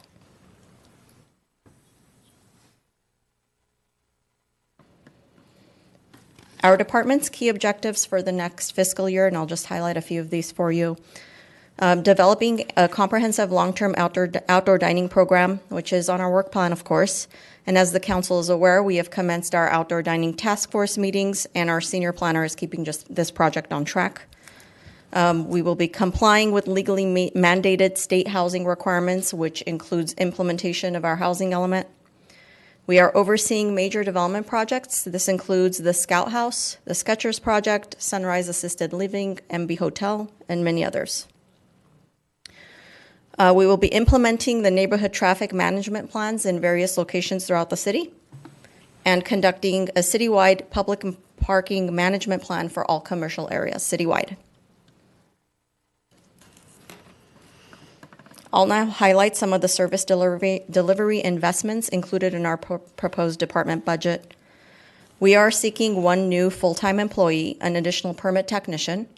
This is a critical position for our permit services in that the permit technicians are the first to review and screen each and every permit application and set of plans before they are routed for review, ensuring that all required materials have accurately been submitted in the correct format. And they are also the last step in the process, ensuring that the review has been completed by all parties and all necessary documentation has been received and all fees have been paid. Given the volume of incoming permits, we're experiencing delays at these two steps in the process, and we are operating currently with 2 permit technicians. This is, I'll point out that this is a need we've been monitoring for many years, and we're asking for it this year and recognizing that it will make a difference in our process. We are also requesting 3 reclassifications. The objective with these reclassifications is to create opportunity for advancement and career laddering and to right-size 2 of the 3 positions to ensure that the work being performed aligns with the class specification and pay. And of course, at the end of the day, this helps us with the retention of employees. We've suffered tremendously this year, and we're looking not to have to repeat that. Other investments included in the proposed budget that would come from the general fund include securing a consultant for the long-term outdoor dining program. We are asking for $250,000 for this budget year, this upcoming budget year. We've been working with a consultant group called MIG. They were the only ones to respond to our proposal. We will be coming to the council requesting an entry into that contract shortly. And they will provide us with technical expertise in parking and traffic, engineering and design, fiscal impact analysis, broad community engagement, and of course, CEQA. The consultants will collaborate with staff and the task force through the process. Simultaneously, staff is collaborating with the Coastal Commission to ensure that the program is designed with the Coastal Commission's requirements in mind and that the final product has the support of the Coastal Commission staff before officially submitting it to the Commission for certification. Our requests also include securing a historic preservation consultant at $20,000 to complete an outstanding survey and assist with a code amendment.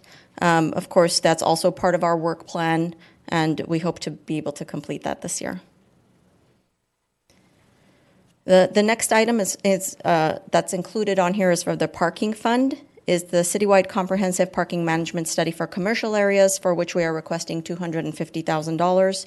This will fund a professional consultant service to collect and analyze current parking utilization, determine parking demand by location and time within the study area, and evaluate a toolbox of possible strategies to equitably manage customer, employee, visitor, and resident parking needs. We are overdue for this analysis at this stage, and the timing, given the concurrent long-term outdoor dining effort, is critical. I think it's important for me to note on this slide that planning and building programs are both offset by cost recovery fees, which, of course, going back to something that Director Sherelian was mentioning earlier, we hope that the future the user fee study in the future will further right-size our user fees and help us with cost recovery. That concludes my slides, and I'm happy to answer any questions the council may have. Thank you, Director Mirzakanian. Let's see, Councilmember, I'm sorry, Horwath, you're up first. Why, thank you, Mr. Mayor. Thank you, Director Mirzakanian. The permits technician, that position that you have requested, how will we determine the success of that position? Like, do we have a metric that, okay, we want this to only take 1 month, whatever it is? Can you share that? Yes, of course. So we do have we generally gauge our review times, and we're able to, using our system and our Gov, which we discussed earlier this evening, we are able to track just how long that initial period of taking the application and reviewing it for completeness to make sure it can actually be routed to the reviewers. We are able to gauge exactly how long that is taking us. And so with the new person on board, within a matter of, let's say, 5 to 6 months after they're fully in the position, at that point, we'll start being able to see the difference in terms of how many weeks is it now taking for that initial step versus how many weeks it's taking today. Can't wait to hear about that. And then I know I asked this before, but I wanted to confirm because people throw around the different, terms or line items. So there's going to be a comprehensive parking management study, or you're proposing that, which of course I get that. And with the outdoor dining, and you've allocated $250,000 for that for consultants and experts, and part of that is also a traffic study for the downtown and north end and how traffic moves. Correct? That's correct. All right, just confirming. Thank you so much. How it moves now, which is the baseline, and also how what changes may need to be accommodated in order if and when the outdoor dining moves forward. Okay, and would there be suggestions if outdoor, nobody freak out, regardless of whether there's outdoor dining out in the street or not? A traffic study might show that we could do things better even if we weren't going to move forward, correct? Potentially, yes. Okay. But no one read anything into that. Councilmember Lesser. One of the bullet points on the presentation that I didn't hear you just talk about was continually improve the electronic plan review process. Mm-hmm. What might that entail? And picking up on Councilmember Haworth's questions, what might be the metric for evaluating the success of some of those continual improvements? Sure. The metric is always going to be how quickly are we processing these permits, right? From the day that it's submitted online until the day that the person has a permit in their hand. And when we initially jumped into getting EnerGov ready for our team, it was 2020.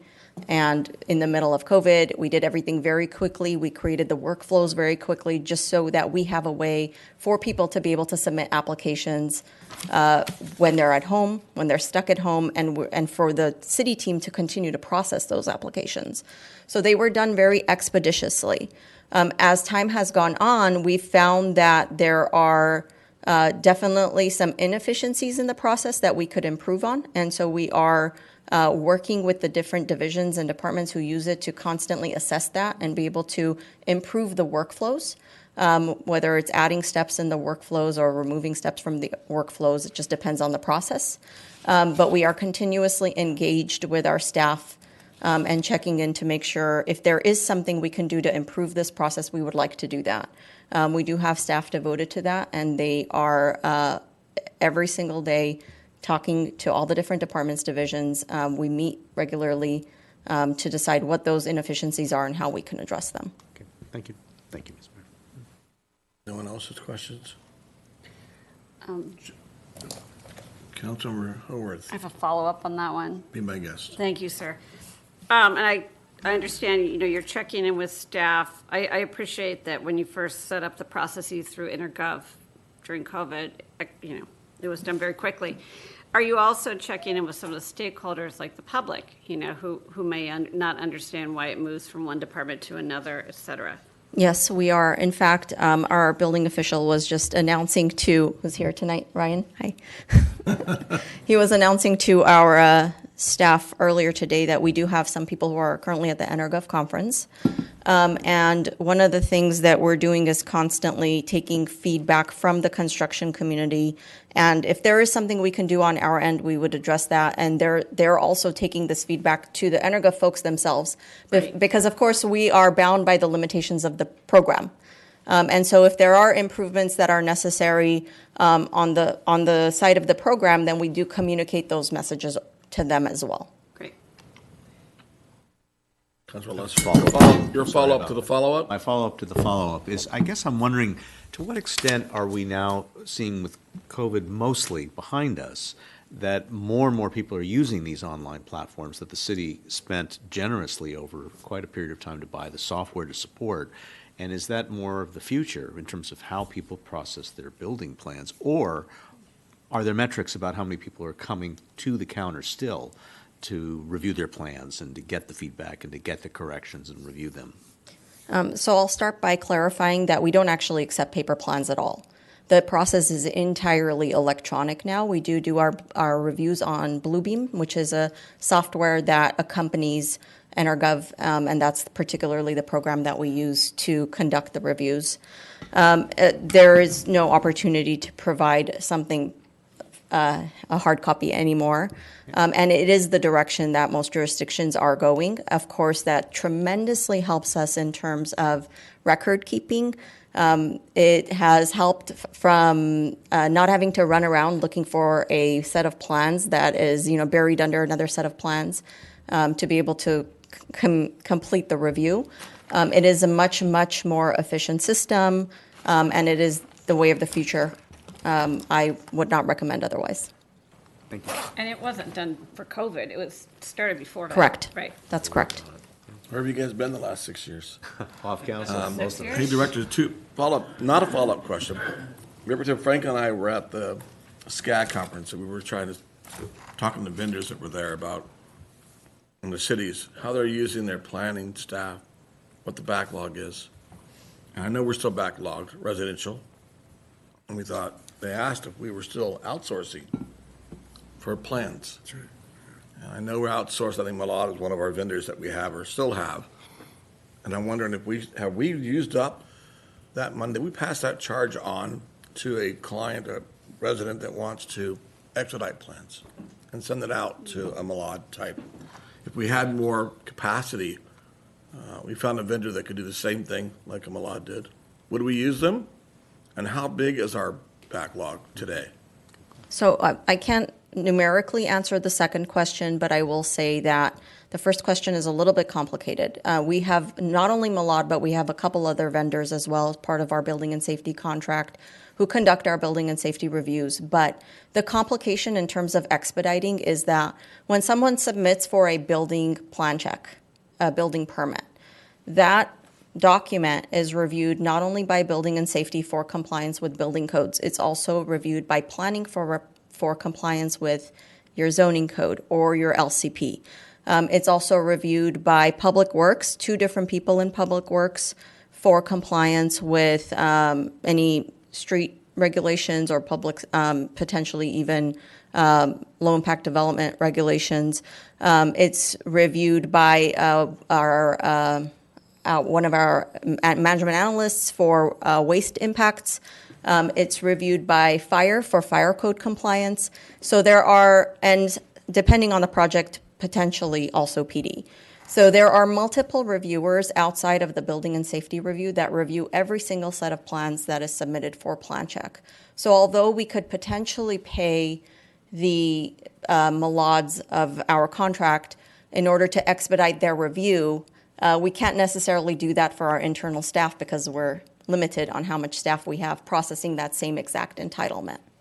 Well, I'll follow up that question. The second part of that question was, if we had that capacity to do more processing, it would still be caught up in our internal reviews, whether Public Works, Fire, someone else to do it. Do those requests go out simultaneously, or are they one department at a time as they go through each block? No, they go out simultaneously. So what happens is the permit technicians take it in, they review to make sure we have everything we need to be able to route it for review.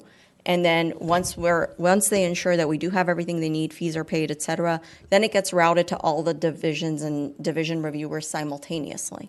And then they're given a certain amount of time to complete that review, after which if it's a set of corrections, the corrections are released to the applicant.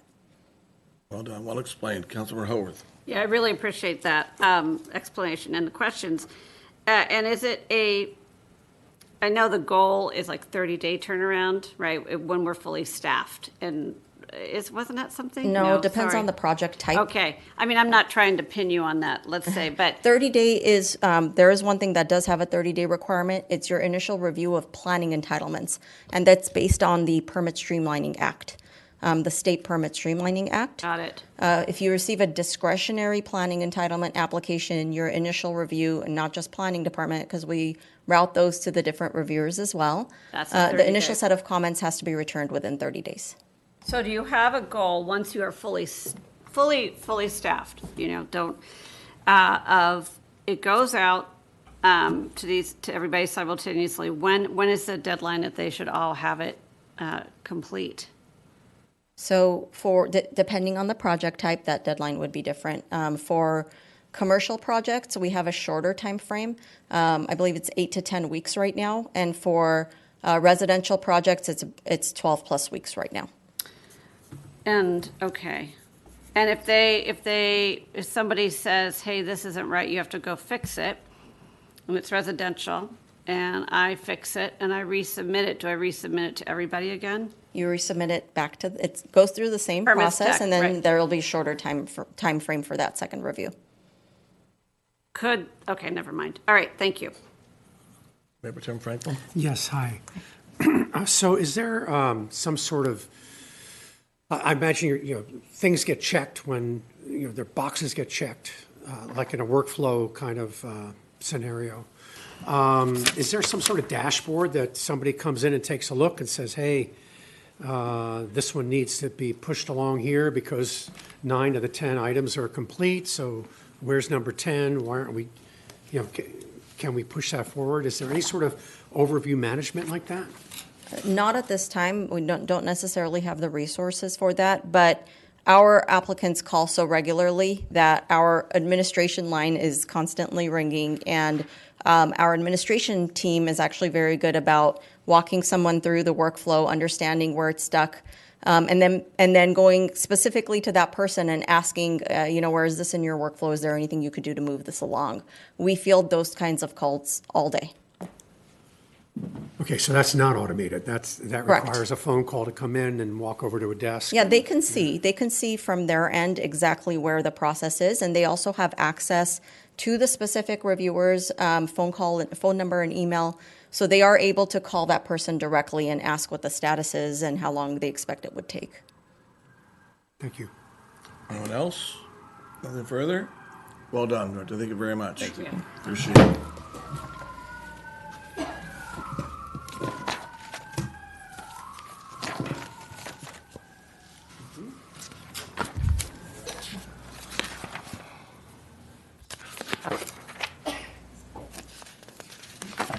Good. Thank you. Good evening, Honorable Mayor and members of the City Council. My name is Eric Lee. I'm your Public Works Director. It's my pleasure to present the proposed Public Works budget to the Council tonight. In Public Works, our mission is to build, maintain, and protect our small beach town community with passion for excellence. And I know that all of you have had encounters with our employees, and I think you would agree that we are accomplishing our mission almost all the time. As it relates to the budget, Public Works is on pages 301 through 358 of your budget binder, so we've got 58 pages. And yeah, on this right-hand side, you can see we've got 11 programs. The way we're structured is we've got 4 divisions, administration, utilities, engineering, and field operations that are spread over those 11 different programs. And we really have about 10 different business lines that we're running. Some of them are related, some of them are very discrete. And so while this pie chart is quite complex, it all adds up to $90 million, as you know from the CIP presentation that we gave you last week, and we're going to dive into later tonight. About $49 million of that $90 million is the proposed capital budget for next fiscal year that's built into that budget. And we have 72 employees that are also in this proposal. As it relates to performance measures, we've got a host of metrics. The 3 I want to bring your attention to are the second one here, percentage of distributed water extracted from city-owned wells. As I've mentioned before, we are on a quest to pump as much groundwater as we can into our system. We are currently trending to get about 12% of the total water consumed by the city from our local wells this fiscal year, and we're making good progress there. Our target next fiscal year is 25%, which is going to be more than we're allocated from a water rights perspective. We do have some water in storage, and we're hoping to get to that as well. So that is something we're very excited about. And then the other 2 metrics I want to point out to you are the last 2 on the slide. Graffiti removed within 1 business day. And that goes directly to the quality of life in Manhattan Beach, and we're very proud to say that we're hitting that 100% of the time this current year, and we're looking to do that next year. and then percentage of potholes repaired within 2 business days. That one the best. I'm glad to hear that. We've been really encountered a tremendous amount of potholes from this rainy season, and we've hit that metric throughout the winter. So we're very excited, and of course we intend to keep that next year. A little more by the numbers for you. A lot going on this slide, but I mean, I think I could sum this up is that we maintain hundreds of vehicles, process thousands of private development and utility inspection permits, and tens of thousands of phone calls every year. Right now, we've got 250 vehicles in the fleet, including generators that we maintain. Private development inspections, almost 8,000 this last year. And this is the inspection team that's really the guardians at the gate, if you will, protecting our city from bad contractors and making sure that utilities stay in their lane and do the work they're supposed to do. And then 38,000 phone calls at the top. A tremendous amount of calls that do come into our administrative office. The last thing I want to bring your attention to is this little diagram on the bottom left.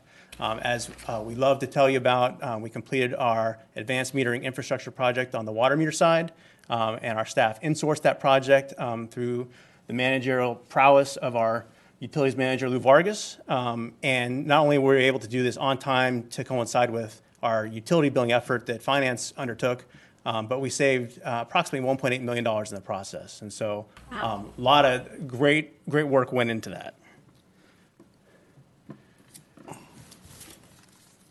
All right, so for key objectives, in the 58 pages of our budget are embedded 155 objectives, and I'm just going to give you a snapshot of the ones that we're excited about and the ones that we think that you and the community would be excited about as well. First of those are these first three, which of course are the City Council work plan items.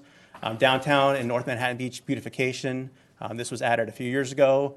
We've made good strides as it relates to the lighting on the trees that you see on Highland and on Manhattan Avenue and on Manhattan Beach Boulevard. We also have a contract that's going to be coming to the council for consideration in June for allocation of the landscaping funds that were appropriated. And then we also have the Big Belly solar compactors for both business districts. That contract is also coming back to the council in June. So we're making progress. It's not all going to be completed this fiscal year, and so there is some work that is going to be rolling over into next fiscal year. And then these next two, the council added during its work plan session back in March. This one, parking lot 3 replacement feasibility study. Lot 3 has reached its end of life, and we're excited to be riding tandem with community development as they're doing outreach about issues in downtown to see how we can envision a replacement for Lot 3. We're looking to get through that feasibility work this next fiscal year, and then our hope is that the community and the council can settle on design that they'd like to see and spend the next fiscal year actually designing that, and then the following fiscal year or two build that. So a lot of work coming our way, but we're excited. And this last council work plan item is our parking meter and kiosk exploration. So this relates to critically evaluating our single space meter business, looking for best in breed technologies, and whether that be a kiosk or some type of payment by mobile phone, something that is modern, customer friendly, and gets us the revenue that we need as well. And so we're looking to start that exploration in earnest this next fiscal year, and look forward to coming back to the council with recommendations next fiscal year as well. This next bullet, complete or accomplish milestones on 40 capital improvement projects. That's actually a typo.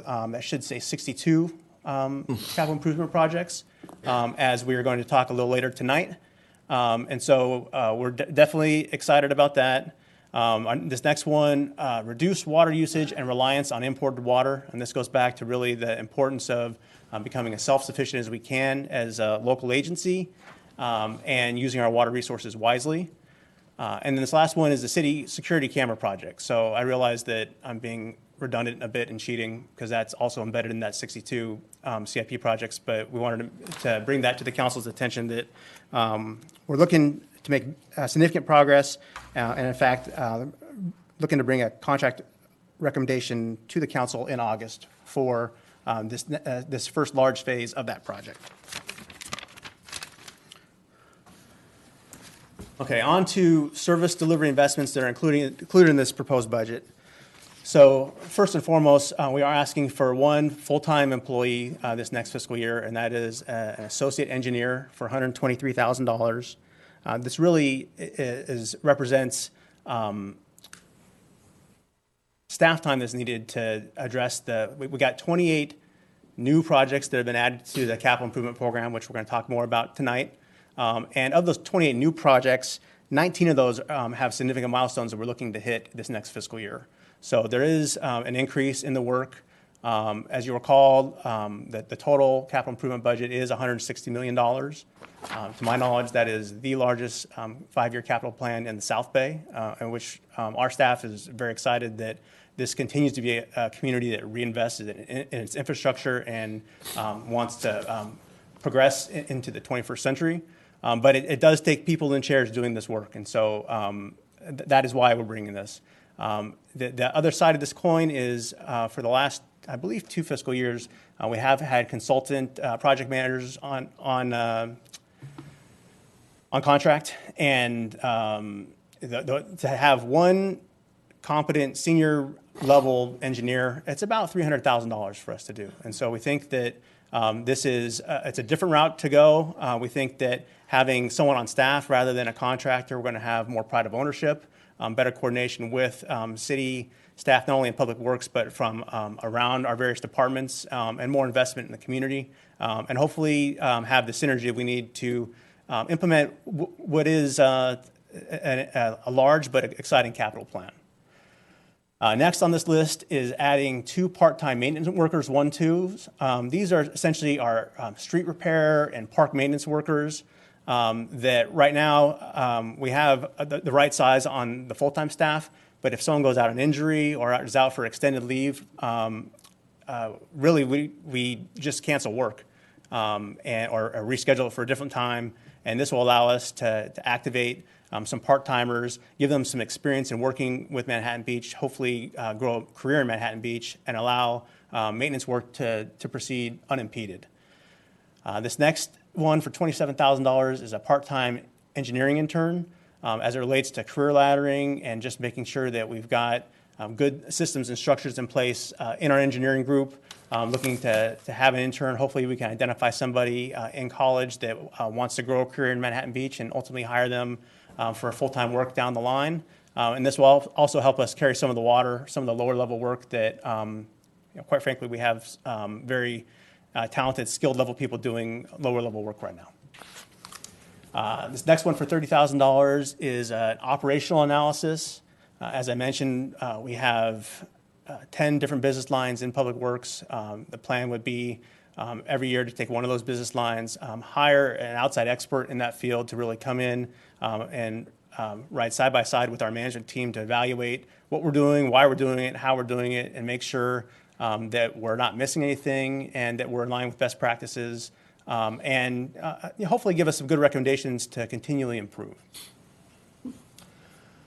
This next one is consultant specifications writer. It's split between 4 different funds, so it's $120,000 total, $30,000 program here for the general fund. And this is going to be a one-time expense to hire a consultant to come in and help us update our specifications and fill the gaps where we don't have them, so that when we go out and bid our projects out, and we come back with designs that the outside designers are using specifications that they know Manhattan Beach uses, so that when we get into actual construction, we're not encountering conflicts either with the build itself or with the way that ultimately we need to maintain these projects or these buildings or facilities, and really avoid change orders during construction. So that is split over our general fund and our water fund and the stormwater fund, and also the parking fund. So I will not mention that again during this presentation unless you... Thank you for that. You're welcome. This next one for $25,000 is in-house sign printing equipment. As the council knows, we have a lot of signs, and we want to make sure those signs are maintained. And right now we farm all that work out to an outside vendor that makes beautiful signs and takes some time to do. And so we think the return on investment will take us about 3 years to recoup our $25,000, and we'll be able to do our own signs on demand and hopefully have better outcomes. This next one, the council dealt with this over the summer, last summer, as part of the UUAD presentation, and we're going to do a survey of potential property owners in potential new districts to really gauge that level of interest and make sure that staff is focusing on really districts that are viable and are going to yield positive outcomes. Moving on to the water fund, we're asking for 2 part-time water system operators. This is to help us deal with a backlog of maintenance work. We definitely have our hands full on the full-time side, and to have some part-timers that can help either fill in the gaps when people are out on leave or help take ground on deferred maintenance projects. We think that there's going to be some great advantage there.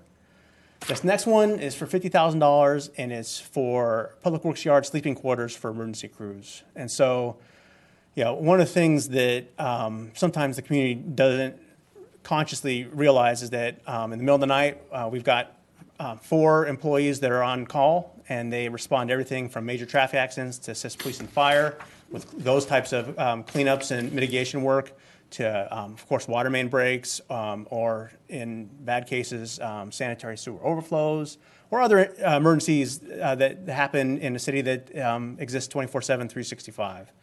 And so what often happens is our team members will get called, say, maybe 10, 11 at night. They'll work till 3 in the morning. Their shift starts at 6:30 at the yard, and they either don't or can't go home to get some sleep, and so they'll sleep in their cars. And we'd like to provide an opportunity for them to have something that's on the secured side of the facility that's more appropriate for sleeping. I already mentioned the consultant spec writer. We are proposing an upgrade to our senior management analyst working in both the water fund and the stormwater fund. And in the wastewater fund. So those 3 funds.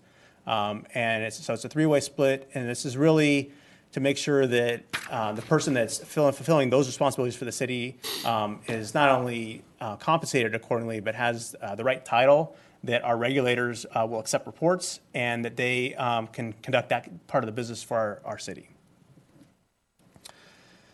Moving on to the Stormwater Fund, requesting 2 part-time sewer maintenance workers, and these are split between storm and wastewater for $32,000 each. Similar to some of these other business lines, making sure we do have some bench strength. And then also we got some significant obligations with the Regional Water Quality Board that we have physical labor that has to be done to make sure our catch basins are clean and that our waterways don't get polluted by Manhattan Beach. And so these employees are going to be focused on that work. And that is actually, we're proposing that for 3 years, and the reason that we're proposing a sunset on that is we actually have some major capital projects that are in design right now, and once those are completed, the need for that aspect of the human touch will go away. This next is a portable pump for use during floods and water emergencies. As council's painfully aware, we did have some significant flooding during this last winter.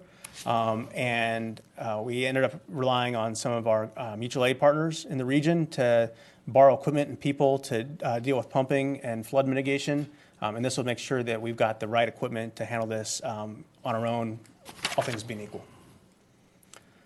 I already talked about the upgrade of that water compliance administrator. Moving on to wastewater, talked about the split on those part-time sewer maintenance workers. $360,000 for a new CCTV van.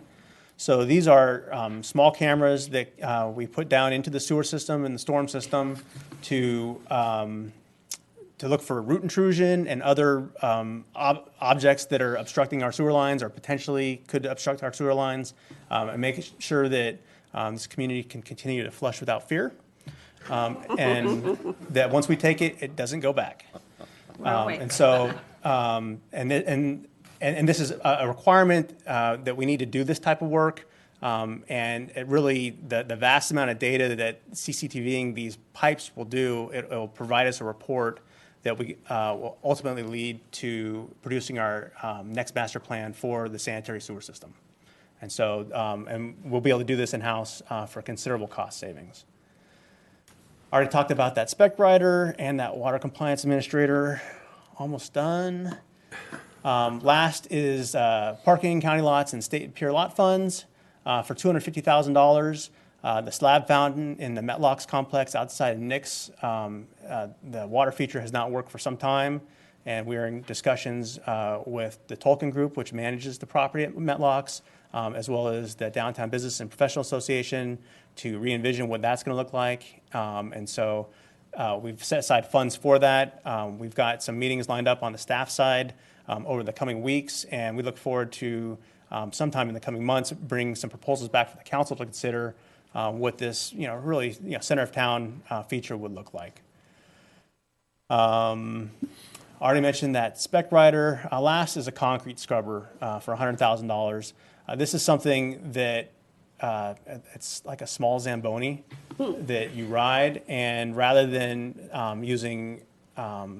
rather than relying solely on pressure washing to keep our sidewalks and hard surfaces clean, it's getting physical brushes onto the surfaces, get those clean. It also has a vacuum system that the water it uses, it recirculates, and so that's going to help us with drought issues as well. And so that's for $100,000. And then lastly, in the fleet fund, the police department has, I believe it's 4 Go4s, which are like the big enclosed scooters that parking enforcement used. And they've identified an operational efficiency in just moving to a traditional pickup truck, and so looking to do that as well. And as I mentioned at the outset, these changes do result in one net full-time position we'd be adding to the books. And with that, I'm certainly available to answer any questions you may have. Thank you, Director Lee. Councilor Napolitano. I forgot what I was going to ask. What no, to go I for? didn't. What do we have for trees? Because we have a diminishing canopy, especially along our street trees. But I have also noticed, I brought up because I noticed walking around downtown the last several days, we've clear cut a lot of palm trees down there, down to the stump. We haven't removed the stump. It's sitting there. There's several along Highland here across the street. I mean, are we removing the stump? Are we replacing the palm trees? What are we doing there? So our field operations manager, Sean Roberts, is coming down. And Sean, please correct me when you get here if I'm wrong, but my understanding is that you've seen the first phase of this process and that there are new trees coming.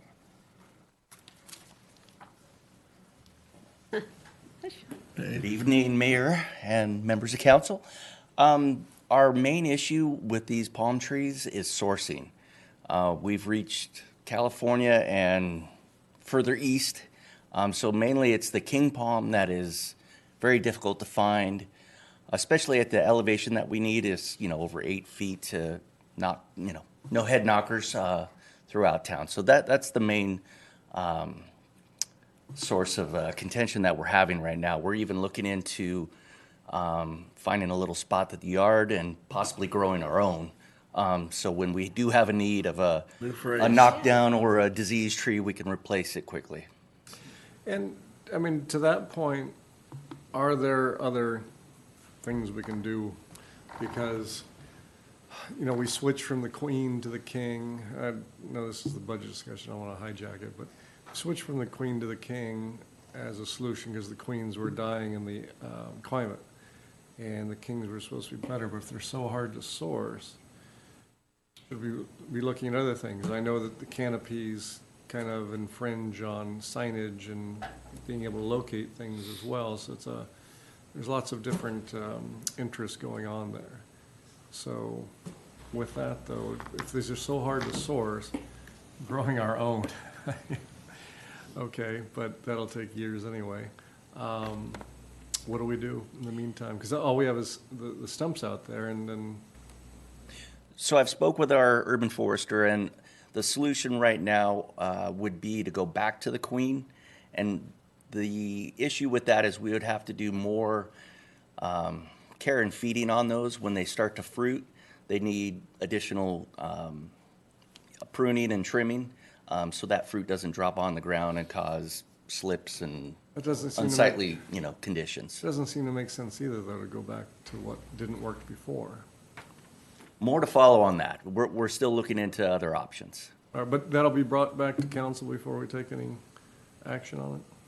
Yes, any sizable action, yes. Perfect answer. Thank you. So I think from a budget perspective, we do have funds to replace the trees. So I think the community can be assured that that's not a funding issue. And something that is on the agenda forecast for the council is we had a clerical error with the adoption of our urban forest master plan a few years ago. That is coming back to the council for formal approval, and we'd be happy to dive deeper into the King Palm issue and have a better recommendation for the council to consider if that was something that you'd like to discuss. That'd be a yes. Councilor Haworth. Were you done, Councilmember Napolitano? Yes, thank you.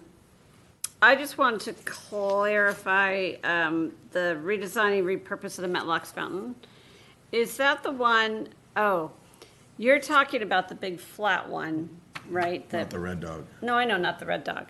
But I noticed, and I think Councilmember Napolitano, we talked about it on Saturday, the mosaic fountain that, it Faces the farmer's market? Yep.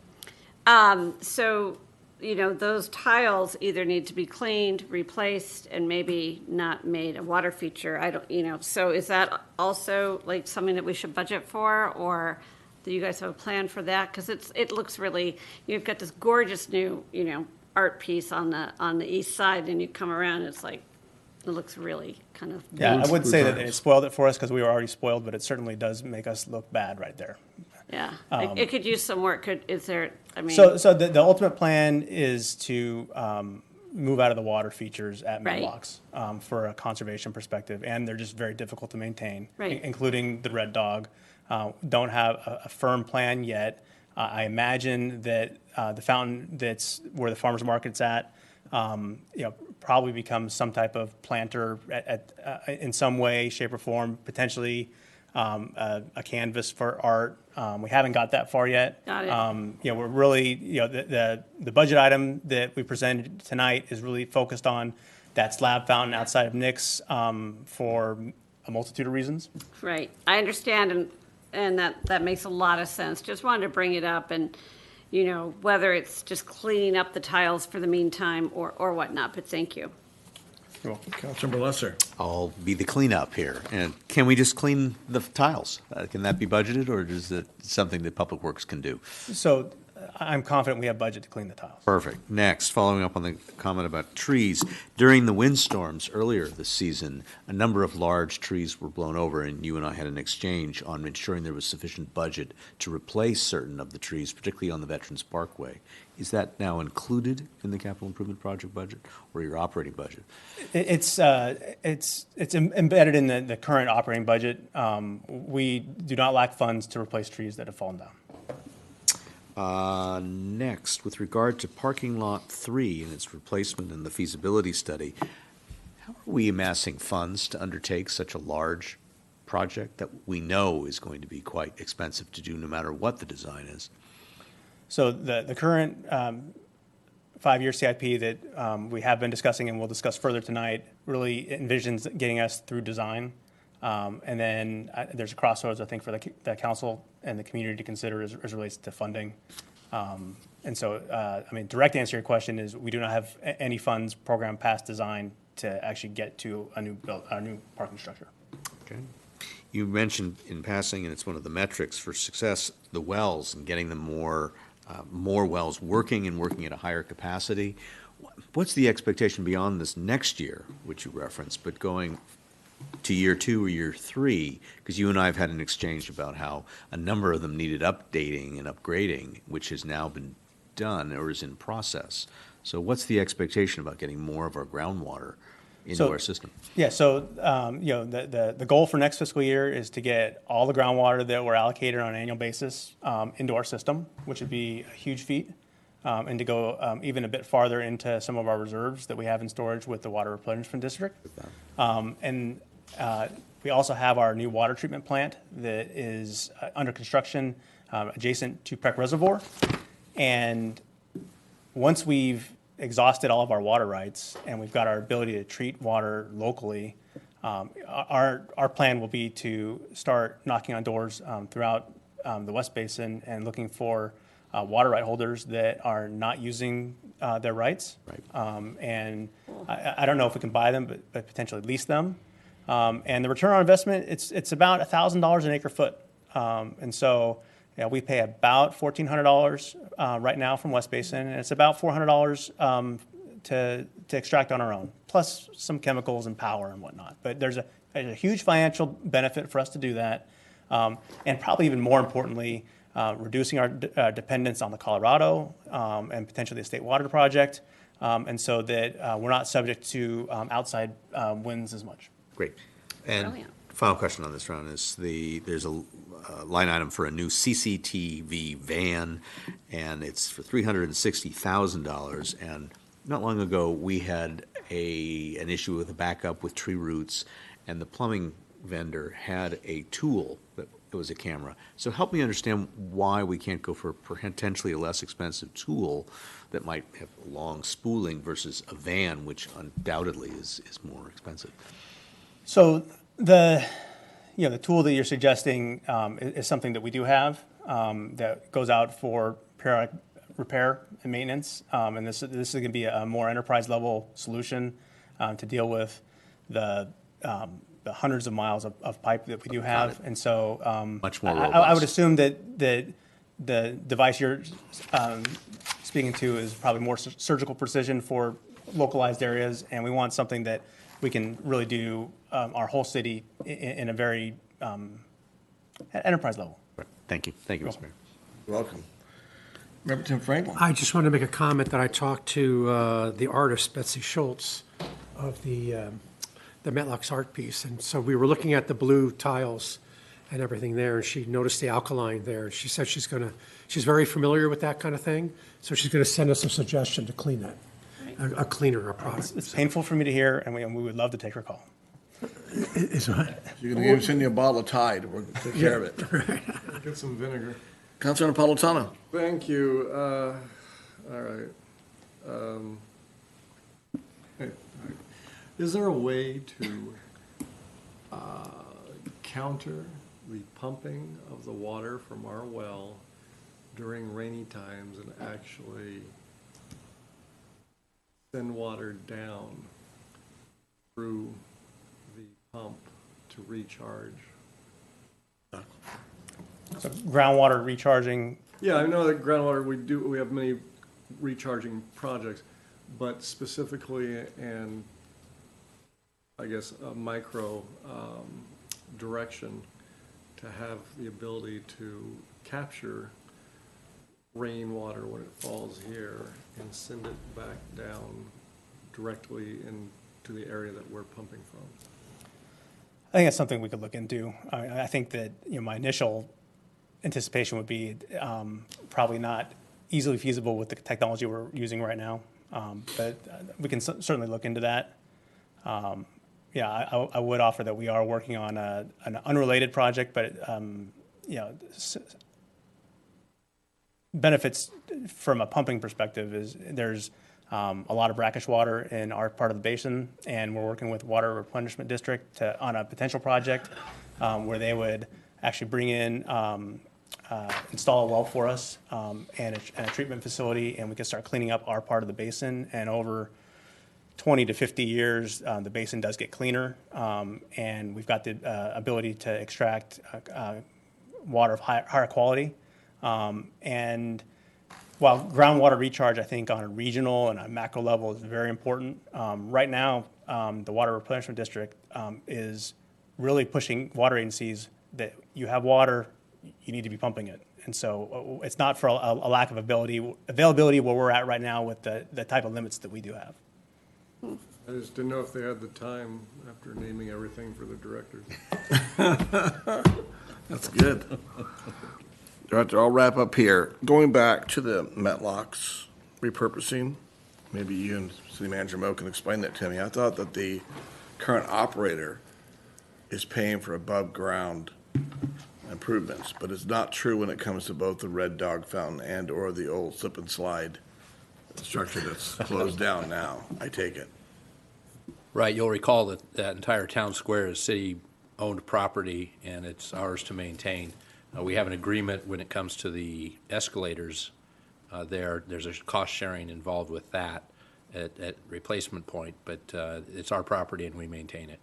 Does the Tolkien Group control the right that we put there to replace the fountains? No, we certainly talk with them because we want the plaza to be, pleasing and active and meet their needs as well for everybody's success. But it's really up to us to determine what it is and what goes there. Fair enough. Thank you both. Thank you, Dr. Lee. Appreciate it. You're welcome. Thank you. Thank you.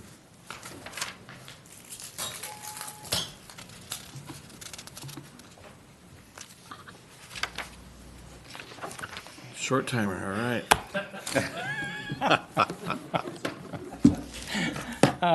Good evening, Honorable Mayor. and fellow councilors. I have my website user experience survey on my screen right now. See what you say. My name is Terry Hackelman. I'm the city's IT director. I want to thank you for the opportunity to present the IT budget tonight. And as we develop this budget within the IT department, one of the things we're acutely aware of is that we're a service department that serves all of the other departments in the city and helping them meet their objectives. So we put a lot of focus on making sure the technology services expenditures really align to what's important. And we heard a lot today from the departments on how they're using technology, and our job is to help make that successful for them. I always chuckle when I see my program chart because it's very simple. That's good. Like a boring pie chart, isn't it? That's really good. Especially after following Public Works. We're a single program, although we really have 5 distinct functions within the IT organization. We've got what we call end-user support, which is all the desktop devices, all the things that you would think of when you call a help desk, printers and copiers and all of that. We also have an infrastructure organization that focuses on the data center, the network, the Wi-Fi throughout the city. We have an applications group that focuses on a lot of the core applications that you've heard about tonight. We also have a pretty robust geographic information system that we have to support. And then the other part of that is just the management and administration of it. And when you look at our $4.5 million, a little over $4.5 million, while we have 10 FTEs in that, a significant part of our budget goes to maintenance, goes to service providers, and so it takes a lot to manage that. And as we get to by the numbers, I'll throw 94 agreements and 105 vendors. But that's really what the management and administration is responsible for, is making sure we're getting the best price for those, and that we're contractually strong in using those vendors. And by the way, I did forget to mention, Steve's probably looking at me saying, don't forget to say the budget binder, page 359 is where we start. On the performance indicators, there's 2 of them that I really want to focus on tonight. The first is the network infrastructure uptime, and that's our network, the ability for staff to be able to get to the internet, be able to allow the public to get to our systems via the internet. And over the last 3 years, we've put a significant amount of effort among the team to try to get rid of the single points of failure and really take advantage of all these technologies that we're buying that require that network stay up, that those systems stay up, and that we can deliver at a high level on a 24/7 basis. And we're really making a lot of progress to that. I think we're well on our way. We have a few other single points of failure that we have plans to resolve, but we're looking really positive about the fact that we can maintain that service level over a 7/24 period. The other item that I want to talk about a little bit, because it's just something that's on all IT folks' mind, is just the whole cybersecurity side. And again, the council's been very good about supporting us and putting together kind of a multi-layered strategy from a technology standpoint to protect the city's systems and our data. And the cyber criminals recognize that we're putting tools in place to help identify them, block them, and stop it before they can even make really any progress towards it. So what they've done is they have redirected towards our staff. They're trying to trick our staff into giving up credentials, into clicking on links they shouldn't click on, opening documents that could potentially expose us to malware. And so to help the staff, we have a training effort that we go through, and we also do a routine, what we call phishing exercise. And what this is we send emails out that are fictitious emails, and if somebody happens to click that link or open that, they go into an educational stage where it tells them, you probably shouldn't have done this. These are the things that you need to look at in order to identify these so you don't do them in the future. Right now, we're actually, even as of this current month, we're at about a 1% click rate. That means out of all the phishing emails that we're sending out to staff, we only had 1% click. And it's commendable to our staff because for local government agencies our size, the average across the country is almost 2.5%. So I really have to commend the staff. They've done a great job on being very aware. They help me sleep a little bit better because I know that they're also kind of that last line of defense protecting us. So that's something that we'll continue to put a lot of focus on because the threats change constantly. So our staff has to constantly learn what the new threat potential would be.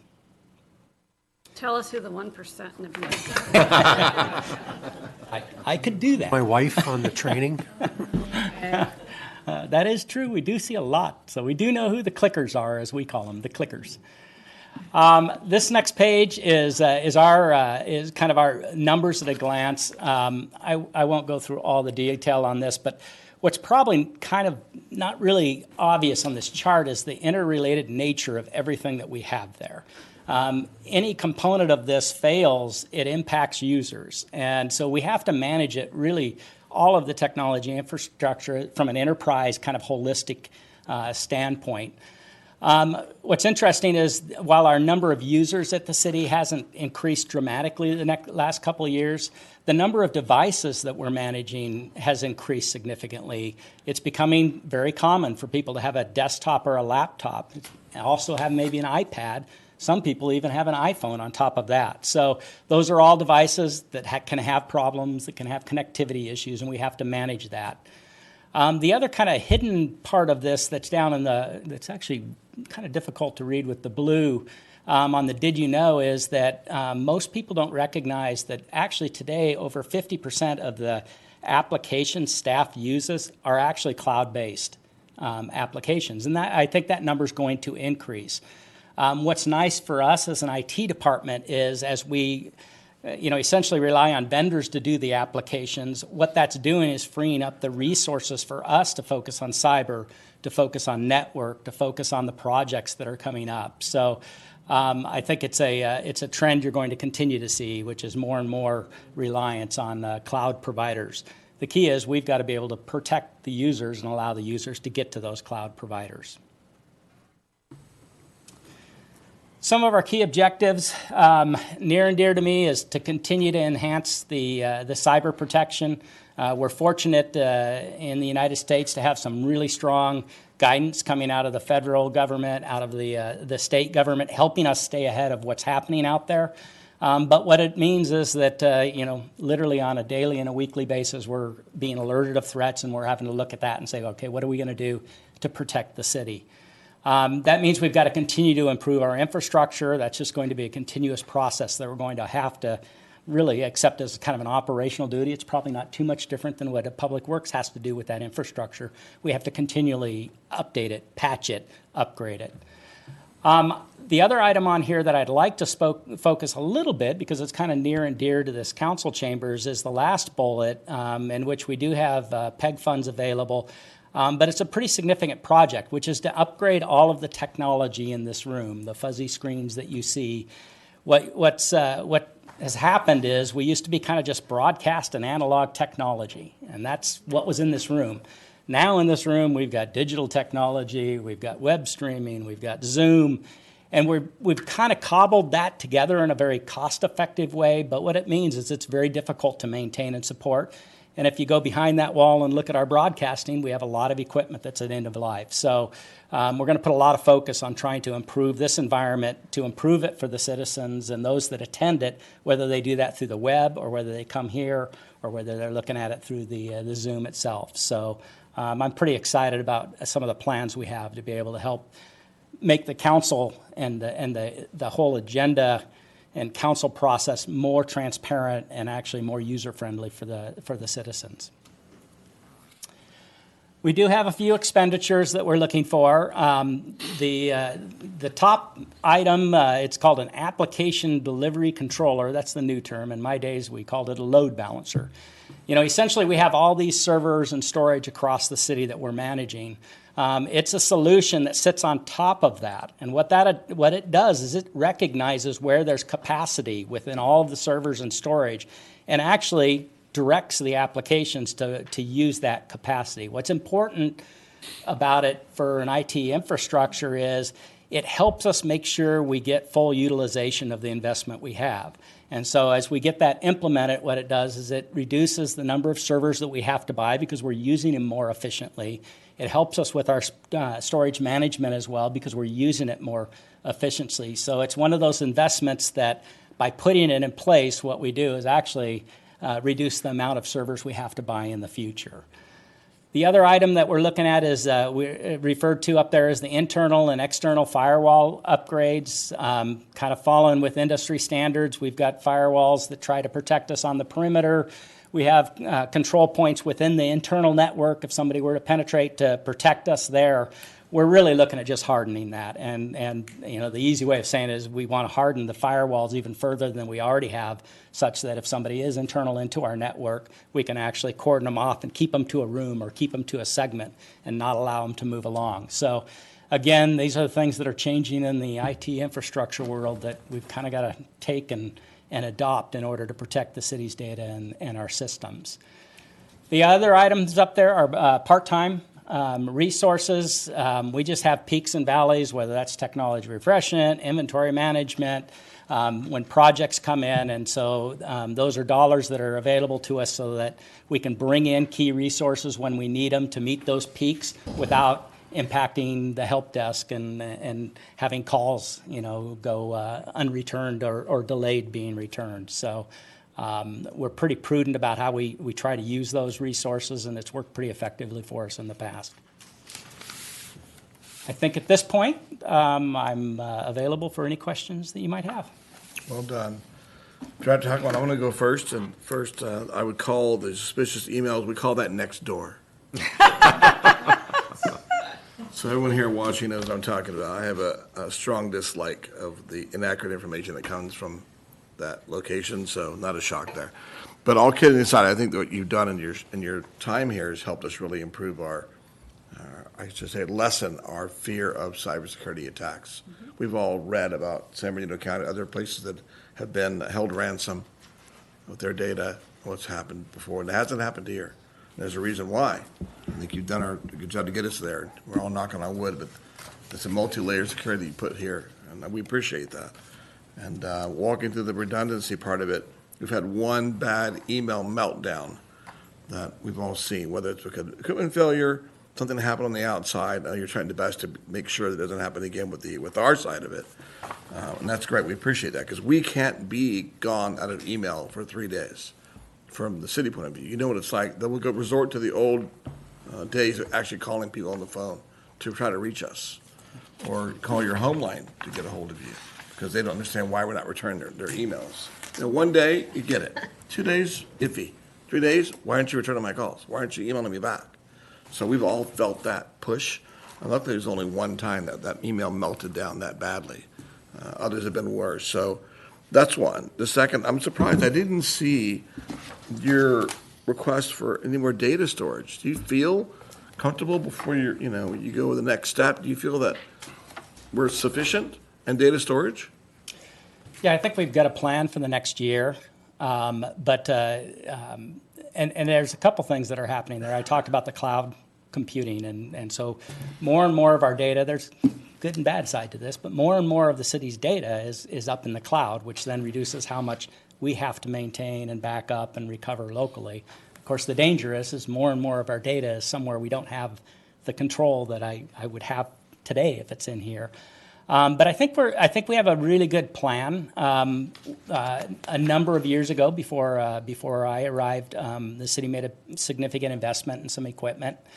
We're finding that equipment it wasn't necessarily designed and configured as effectively as it should, and so we're looking at trying to figure out how to essentially take advantage of that to avoid having to necessarily go out and buy more storage. But with that being said, storage is a big issue, and if we can't find a way around it, then we may end up very well having to go out and procure more storage in order to, because you can imagine with all these online systems, and you heard about Bluebeam and online permits, documents, everything, even in the accounting system, finance system, payroll system, everything's got images stored to it.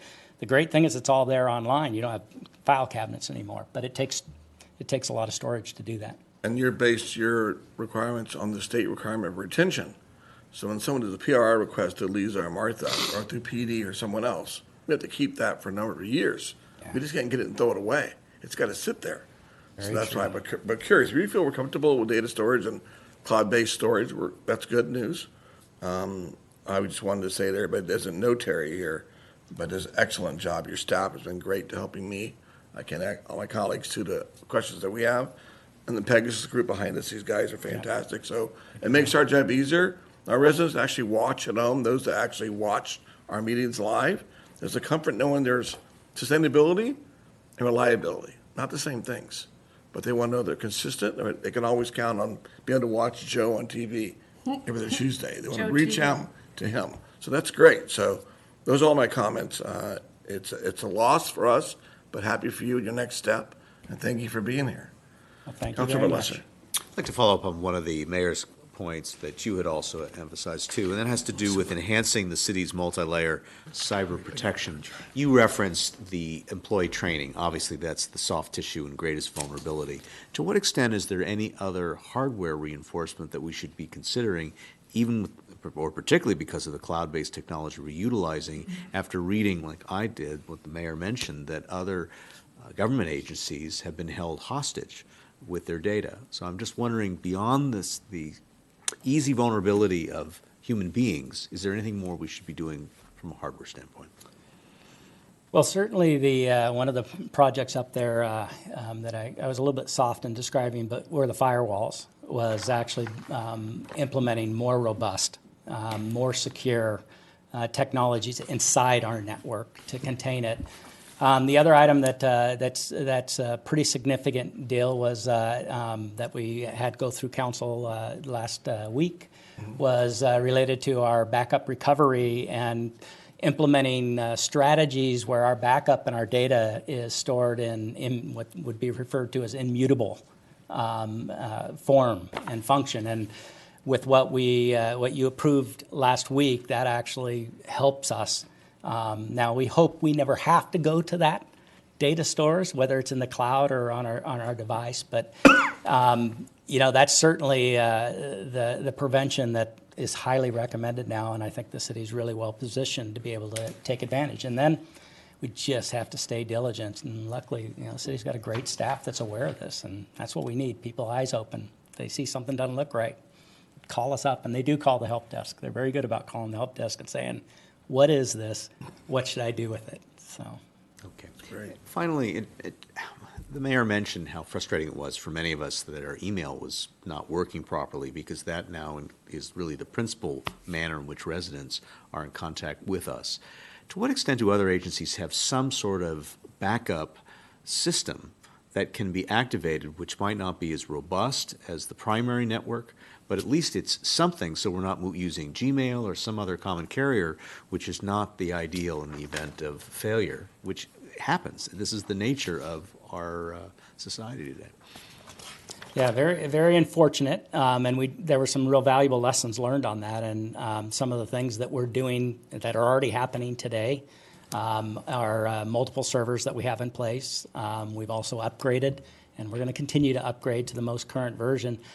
It also goes, to moving to one of the projects that we have, and because of the email system being outdated, it's been a challenge to get us there, but we need to get to the cloud. But even when we move to Microsoft 365 and you start having email in the cloud, we're still going to, and this last episode has demonstrated this, we're still going to have email on site. So if Microsoft gets hit or their data centers get hit, we can still serve up email locally. So, we took those painful lessons, and I think we've got some good strategy for how to try to, minimize that and eliminate certainly for the time period that you guys were impacted. So, Thank you. Nate. Councilor Haworth. Yeah, and it, you know, as you mentioned, one of your projects is to implement Microsoft 365 because we're using a very old version of Outlook, right? Technology changes so quickly, but for all of us to change over to Microsoft 365 is going to feel like pain all over again. And I'd just like to say to everybody, be patient.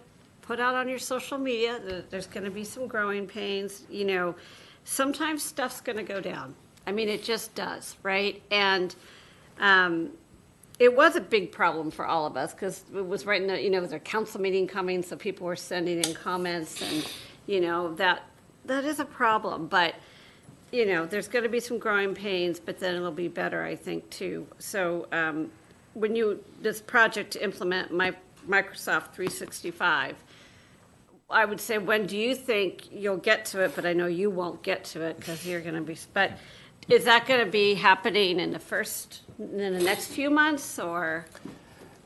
I believe we'll actually be in a position to start migrating select organizations, and in order to kind of mitigate that pain, because if we tried to move everybody at once, you're right, it's going to be a little probably debilitating. And we'll probably have to lock our door down in IT. So we're going to, the plan is to actually stage it by groups. Great. Because of what we're now in the process of having set up, we'll have an updated version of Exchange 2019 on site. And it'll be connected to the Microsoft 365 in the cloud. And some of the staff's going to be in the cloud, some will be on site. And that's kind of the way we're going to kind of walk into that. So I think, you know, without setting expectations that my predecessor may have to live with, I do think that, you know, by summer we're going to have some staff moving to, especially those that rely on webmail. We're going to move them pretty quickly to 365. Summer of 23?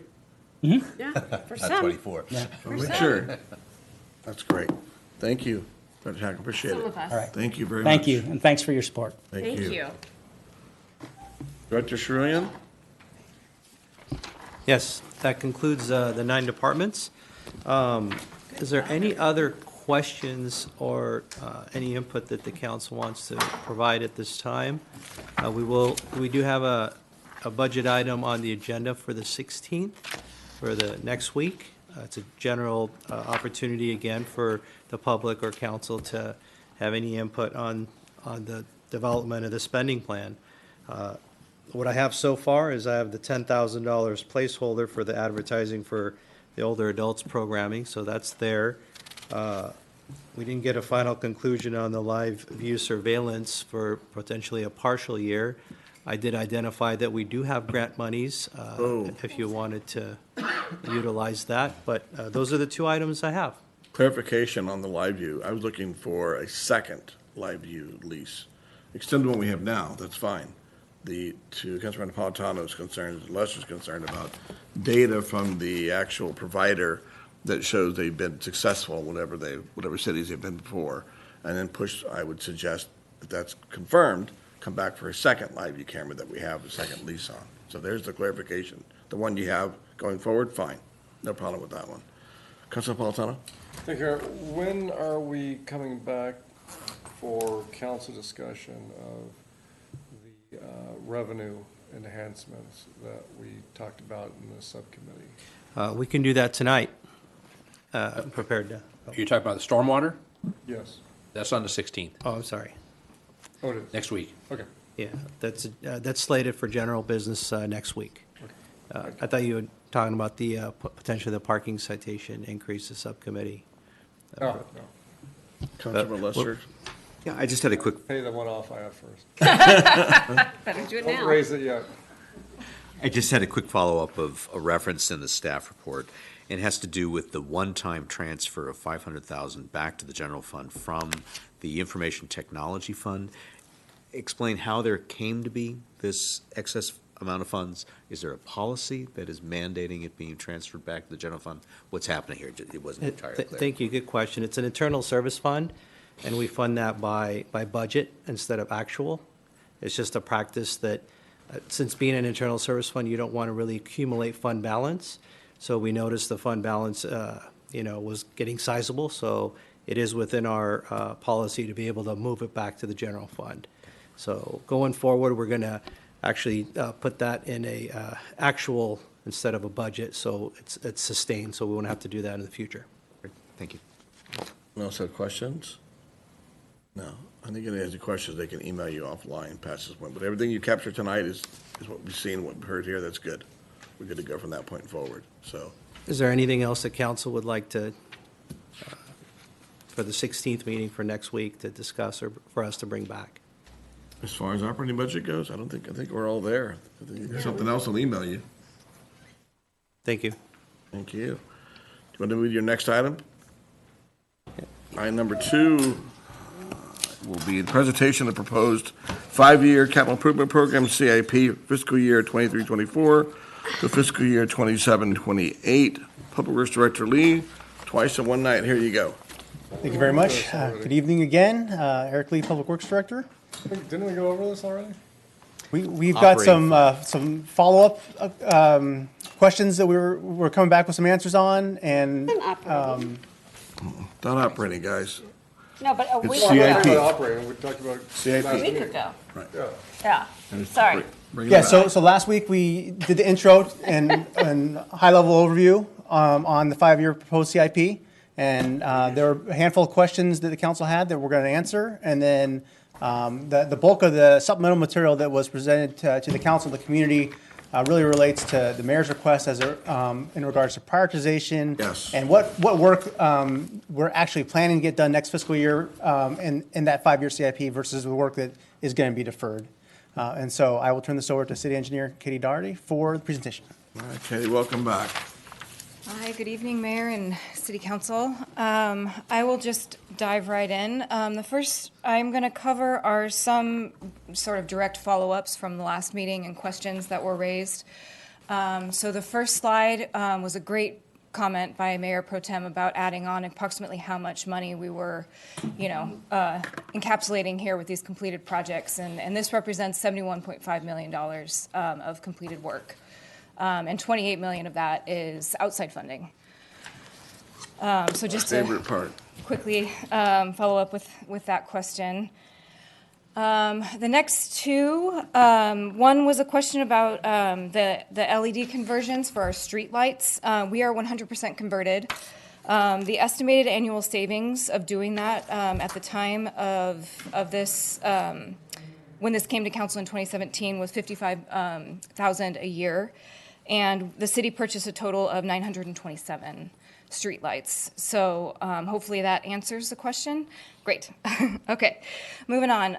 There was a question of whether solar panels had been explored at Peck Reservoir. The answer is yes and no. This came up right at the tail end of design. And we didn't want to incorporate it into the project at that time because all of the outreach had already been done. So it did not move forward. And this was at a staff level. It did not come to council. So what we do know is that the roof of the reservoir is structurally viable. It can hold the panels. We can't do the whole roof on it because there are vents and hatches and other things that need to be avoided. We would need to figure out the cost benefit of actually doing that. The idea at the time was maybe these solar panels could power the pumps.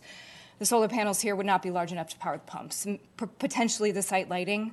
So that would probably need to be studied as part of a feasibility study. So if we wanted to pursue that as an action, we would need to identify funds for that in the 5-year CIP program. Okay. So are there any further questions on that? We'll stop for there a second. Yeah. Listeners first. David, go ahead. Is staff then recommending that we allocate funds for a formal assessment of the feasibility? I know for our own home, my own home, we brought in a company, they did an assessment, we were able to identify how much power would be generated, what the long-term cost benefit would be, and return on investment based on the current power rates.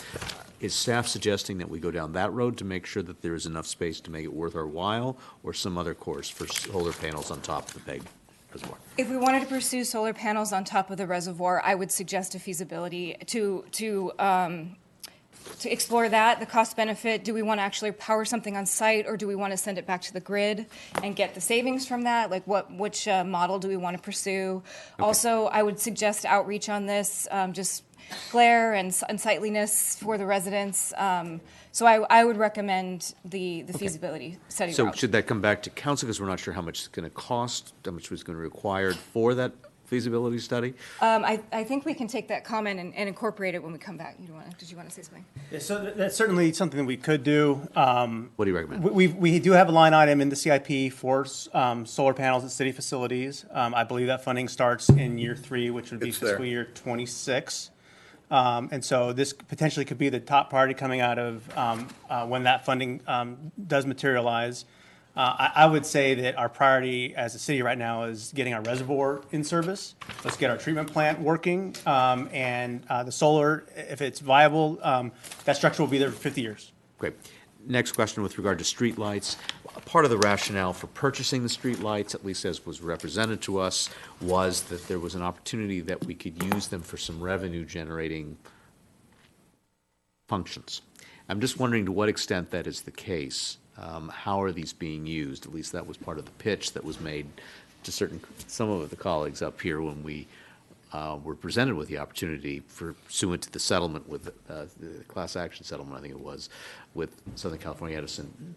Is that data that you can obtain if I was interested? I believe it is something we could obtain. I wasn't in those conversations. I'm not sure if there's somebody else. You're talking about not the lights themselves, but the actual, the poles and the. Like renting them to telecoms and whatnot? Correct. They were pitched So as a we revenue currently have no initiatives underway. I'm not sure what was presented to the council approximately 5 years ago.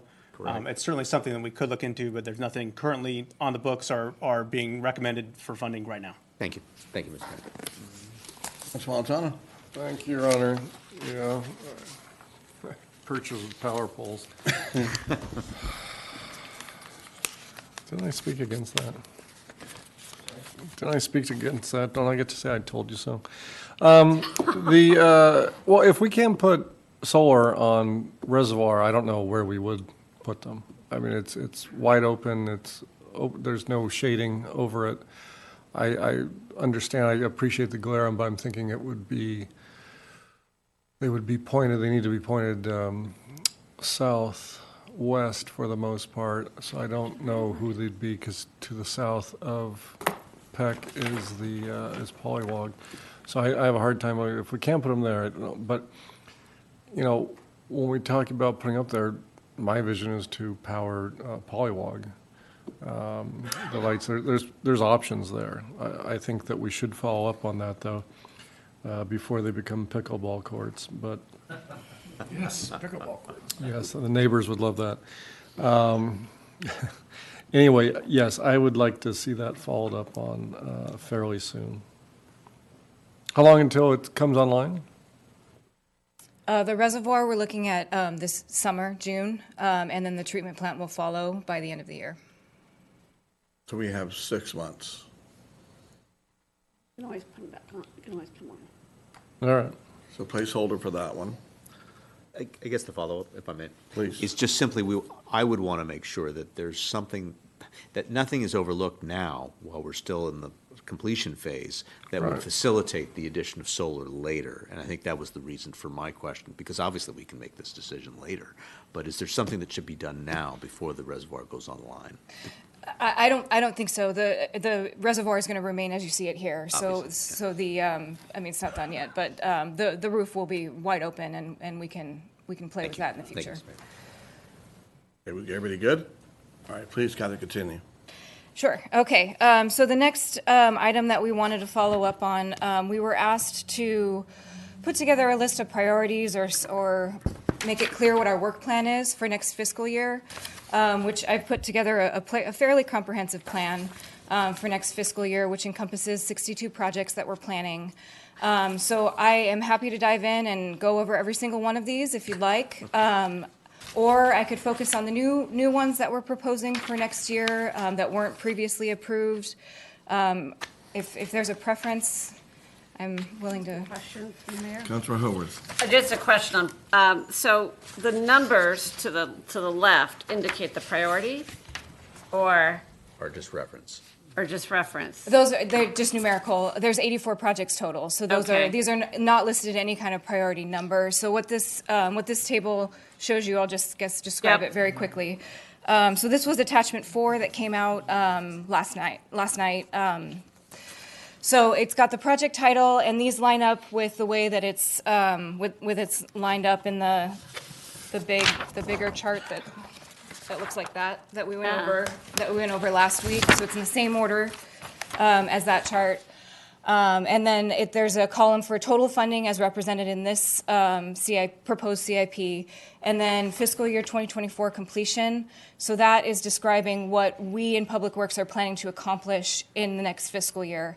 For these first 4, it's closeout, but my previous slide, which I'll now go over very quickly, these are the general 5 phases of a CIP. So your first, feasibility and outreach, which we don't do on every project, usually the larger and high-profile ones. Then planning and design, bidding and award, construction, and closeout. So just to get those in order. And then, so this table shows which of those phases we're planning to accomplish. If it's a multi-year project, I'll go to the next slide to show an example of that. For example, Manhattan Heights Park restroom building. We're going to get through planning and design next fiscal year, but it will be complete in fiscal year 25, the following year. Right, and sorry, go ahead. No, I'm sorry to interrupt you. I'm trying to figure out where the prioritization happens. Exactly where I'm going to go next. So I appreciate all of this, and it is easier to read than for me, but I'm just looking for what your top priorities are. I guess the response to that are the ones that we're planning to focus on and close out. Those are ones that we're planning to knock out next year. Some of them are larger and will take multi-years, so we will prioritize getting them to the next step. But I guess from our perspective, what we're planning to work on next year is what we're prioritizing. So the closeout stuff is sort of the prioritization. Yeah, they're shorter term projects and ones that we can wrap up. And then the ones, so farther along in that document, we have a list of 22 projects that we will not be making headway on this next coming fiscal year.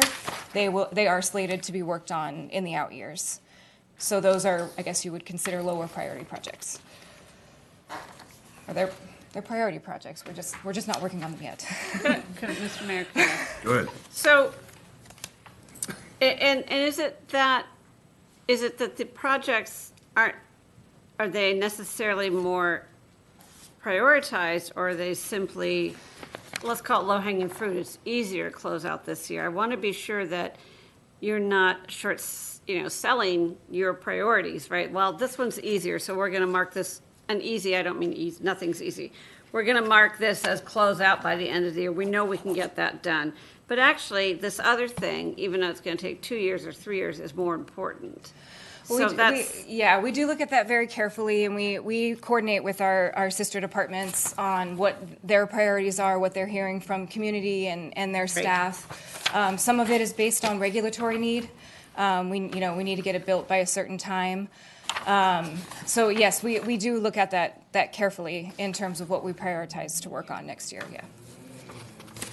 Okay. Did you want me to run through the list? I don't think you need to go through all of them. Everybody's catching a breath for a second here. Yeah. I'm trying to understand what the red highlights mean. And you walked it all. You went through it. Just reading it, the list, and making sure there's nothing here I would kick back and say, this is not it's not a closeout item. And if it's not almost done, what is it that we look at differently and say, hey, this needs to be reset or pushed back? But so far, of your top 42, I don't have an objection to what you're looking at, what's going on and what's happening this year. 1 to 39? Your Honor. Yes, Councilman Napolitano. I would suggest that we just take this back, digest it, and bring up anything on the 16th if there's some additional information. So far, I'm good with it, so. I'm impressed with it, by the way. I mean, Thank you for making it readable. Yeah. Not only that, I appreciate the fact you went through red and gave us the list of what separating. There's no way that this eye chart is going to do it for me, but this breakout separately does. I appreciate it. It gives it the closeout, project notes description. Yeah. It helps us go through it. I appreciate that So feedback. I like the idea. Let us go through it and just make sure that we're cool with the way you're doing your formatting and Which had to priorities. take a lot of time to do too, so I appreciate that. Is there anything major you have to know tonight? No, we've got time earmarked on the 16th to discuss this, and also if the council has a second study session on the 23rd, we can do that then. As you're looking at these documents, I think what we'd be very interested at the next meeting is there anything that we're planning to make headway on next fiscal year that you think is not a priority and potentially could be delayed? And then, as City Engineer Doherty mentioned, there's 22 projects at the tail end of that document that we've described to you as they're incorporated in our 5-year CIP. We know these are our community needs, and potentially we got it wrong, and we think that we don't need to start working on this yet. And maybe the council says, well, no, that needs to be promoted, and something else needs to be moved back. I think that's feedback that would be helpful for us to make sure that when we come back on the 6th of June, we've got a CIP that meets your approval. I couldn't agree more. I think we're all on the same page on this one, so we're going to hold your powder dry till next meeting with our comments and questions and go from there. So, anyone else questions? Martha, anybody on Zoom holding on this item?